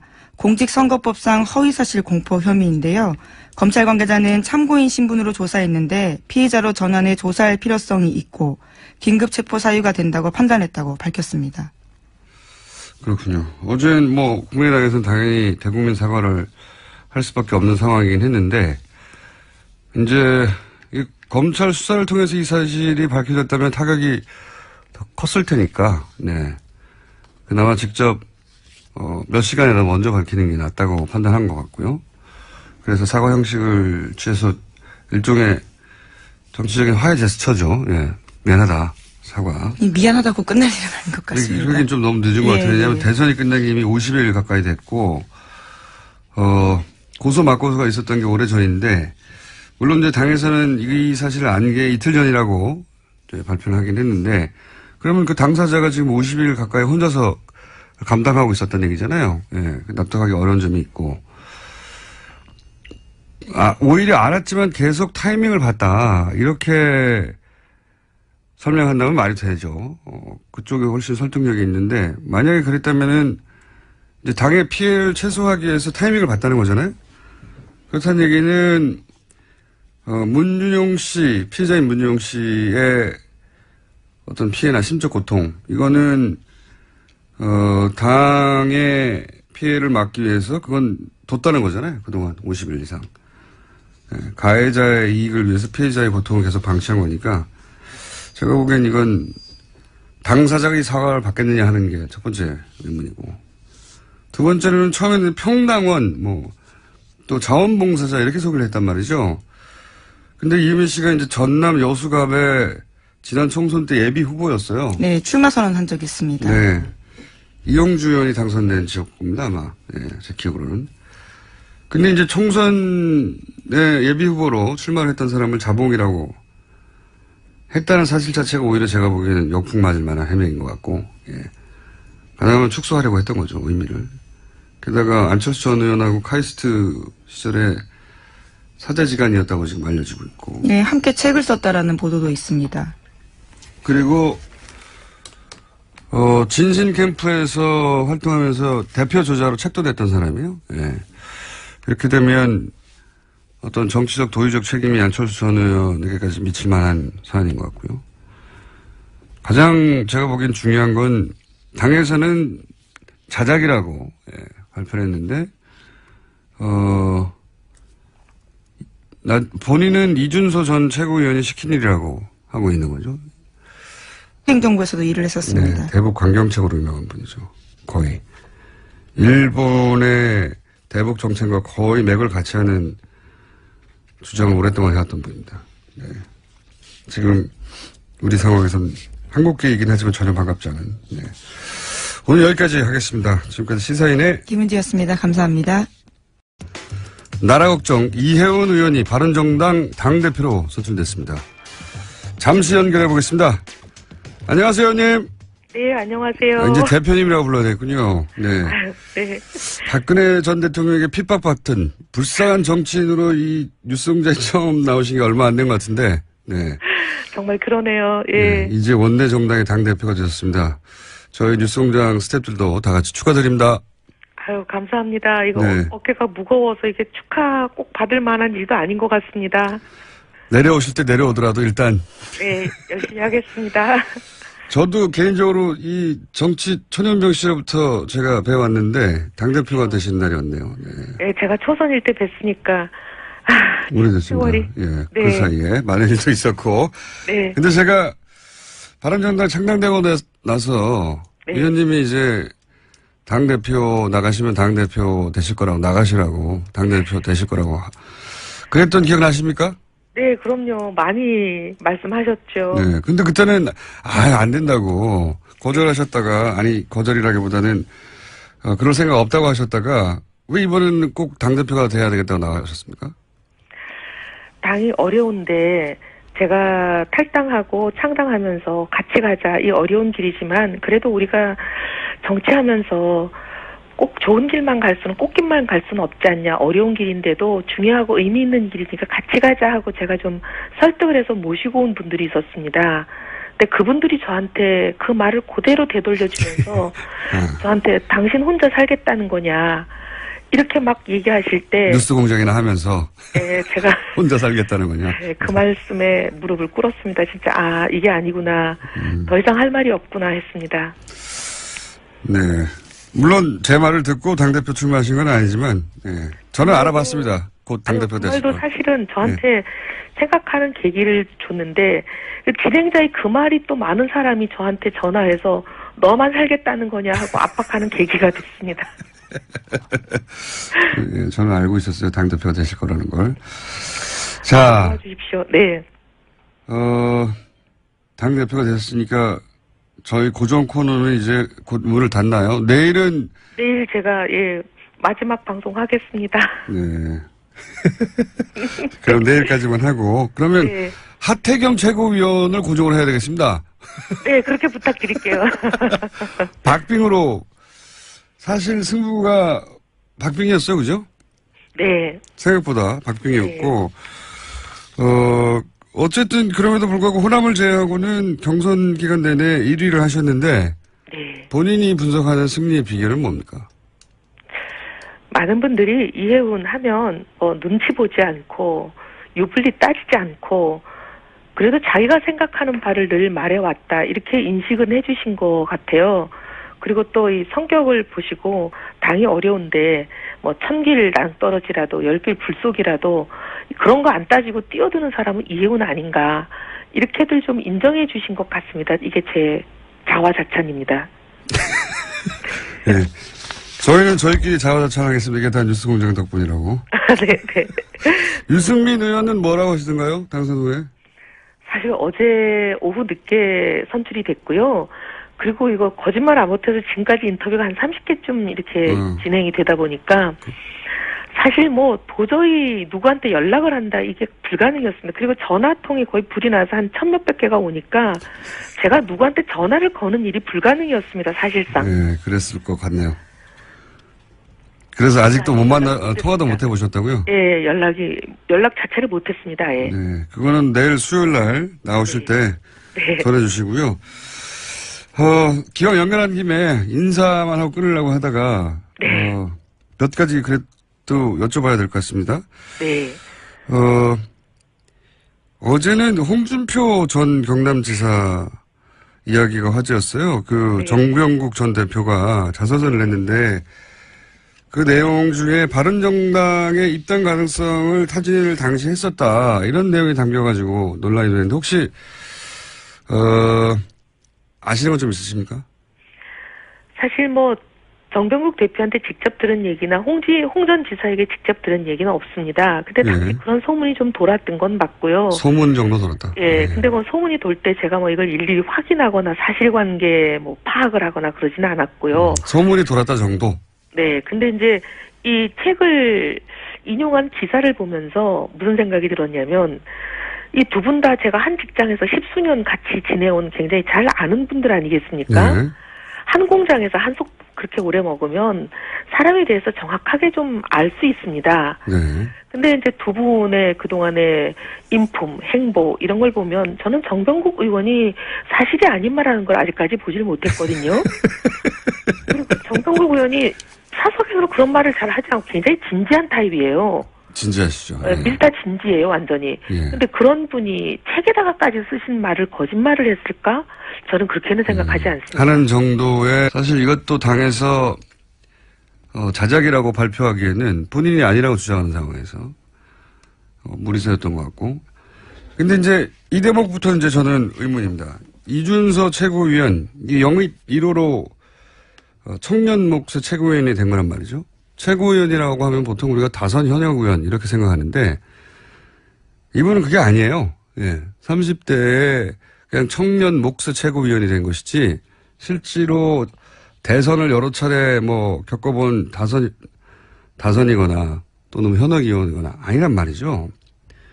근데 이분이 단독으로 그런 위험천만한 조작을 했다. 이거 굉장히 납득하기 어렵다. 네, 오늘 아침 국민일보 보도로 나온 게 있는데요. 국민일보와의 통화에서 나 혼자만의 선택으로 오픈된 건 아니다. 이렇게 밝히고 있습니다. 또 이용재 의원한테 들려드린 적이 있다. 이렇게도 밝힌 바가 있고요. 들려드린 적이 있다. 예, 그렇게 언론과 통화를 근데 이제 했네요. 들려준 것하고 그것을 누군가 지시로 받아서 조작했다는 건 다르니까. 이용주 의원은 듣기만 했을 수도 있죠. 예. 이용주 의원까지. 물론 이 의원은 들은 바 없다라고 부인하고 있습니다. 근데 이용주 의원이 이제 당시 인터뷰에서 그런 말을 한 적이 있어요. 이제 이게 복수의 사람으로부터 확인한 내용이다. 여러 차례 확인한 사실이다. 본인은 확신을 했다는 당시의 표현 같은데. 그럼 지금 어쨌든 보도되는 거 상으로는 두 사람밖에 몰랐다. 이 정도까지 왔는데 제가 보기에는 앞으로 누구까지 알았느냐 이게 포커스가 될 것 같고요. 개인적으로는 사실 이런 제보를 많이 겪어봤어요. 저는 오랜 세월. 근데 실제 그런 제보를 받게 되면 몇 겹으로 크로스 체크를 하게 됩니다. 그래 놓고도 입 밖에 내기 힘든 거예요. 이런 상황은. 특히 대선 때는. 왜냐하면 대선의 공방은 대선이 끝난 이후에 무마되는 경우도 있지만 사안이 중대할 경우에 계속 가거든요. 네, 실제로 투표 결과에 영향을 줄 수 있기 때문에 선거 때 허위사실 유포는 굉장히 큰 범죄입니다. 예, 그런데 이제 대선을 처음 치르는 젊은 정치 지망생이라고 봐야 되죠. 그런 사람들이 대선 나흘 전인가요? 이럴 때 이런 정도의 위험한 일을 스스로 판단해서 조작을 했다. 저는 그런 상황을 많이 겪어본 사람으로서 굉장히 상상하기 힘들다. 예, 납득하기 어렵습니다. 사실. 그래서 결국은 누구까지 알았느냐 포커스가 될 거라고 보고 이런 내용을 대선에서 자신 있게 조작해서 발표하려면 기본적으로 기본 소스부터 있어야 돼요. 여기서 이제 녹취록이라고 그때 당시에 나왔던 내용들을 보면 최소한 기본 사실들 베이스 하에 거짓말을 한 거거든요. 기본 사실들을 누군가 제공했다. 그리고 그 위에 대본을 짜고 그리고 실행자였던 액션을 했던 사람이지 액션 플랜을 짠 사람은 따로 있었을 것이다. 라고 저는 추정해 봅니다. 이제 앞으로 관련 뉴스가 앞으로 많이 나오겠죠. 이 사건은 국민의당에 아주 크고 긴 상처를 남길 것 같네요. 예. 다음 뉴스는요? 네, 어제 한승희 국세청장 후보자의 인사청문회가 있었습니다. 더불어민주당의 송영길 박영선 의원이 최순실 씨와 이재용 삼성전자 부회장의 해외 은닉 재산 문제를 집중적으로 물었습니다. 더불어민주당 송영길 의원은 최순실 씨가 박정희 전 대통령의 비자금을 관리했다라는 관련 단서를 확보했냐라고 물었고요. 한 후보자는 직접 스위스를 간 적도 있냐라고 물었습니다. 이에 대해서 한 후보자는 즉각 답변하지 않고 침묵을 지켰는데요. 또다시 물었습니다. 송 의원이 이재용 부회장의 해외 계좌도 확보해서 자진 신고받았고 그 신고 액수가 5천억이냐라고 묻자 한 후보자는 조사가 진행 중인 사건이지만 특혜는 존재하지 않는다 이렇게 이야기했습니다. 자, 이거 굉장히 중요한 질의였는데 저희가 어제 이 인사청문회에서 있었던 질의 내용을 준비하려고 했는데 준비를 못했나 봐요. 왜 준비를 안 했죠? 어제 준비하기로 했었는데. 자, 이 내용은 간단하게 요약하면 어제 국세청장 청문회에서 송영길 박영선 의원이 거의 유사한 질문을 했죠. 네, 여기에 그렇습니다. 탈세 자발적 신고 기간이 2015년에 있었는데 이 기간 동안 이재용 부회장이 5천억을 신고했다고 하는데 사실이냐? 네. 사실이냐고 물었는데 한승희 국세청장 후보는 뭐 개별 납세에다에 대해서는 확인해 줄 수 없다. 이게 원론적으로 맞는 얘기죠. 원론적으로 맞는 얘기인데 그리고 또 그 책임이 당시 국세청장이 아니었기 때문에 후보에게 전적으로 있는 것도 아니고. 근데 이 질의가 굉장히 중요한 이유가 뭐냐면 제가 보기엔 굉장히 중요한 질의인데 뉴스가 별로 없어요. 거의 없어요. 왜 중요하다고 보냐면 첫 번째로는 5천억을 탈세하고 아무런 처벌을 받지 않고 지나갔다면 만약에 이런 사실이 실제로 있었다면 이거는 일개 청 국세청 단위에서 받을 수 있는 게 아니란 말이죠. 예. 이거는 거꾸로 말하면 5천억에 해당되는 삼성 비자금을 합법화하는 길을 국세청이 열어준 거란 말이죠. 네, 어제 박영선 의원이 그런 차원의 질문들을 했습니다. 정권 차원에서 딜이 있었던 거 아니냐라고 따져 물었습니다. 여기서 이제 딜이라고 하면 이게 혹시 정유라를 지원하고 그 대가로 받은 거래 중 일부가 아니냐 이런 의혹 제기거든요. 물론 그렇게 어디가 나오진 않았어요. 근데 그 함의는 그렇다고 보여지는데 지금 그 후보에게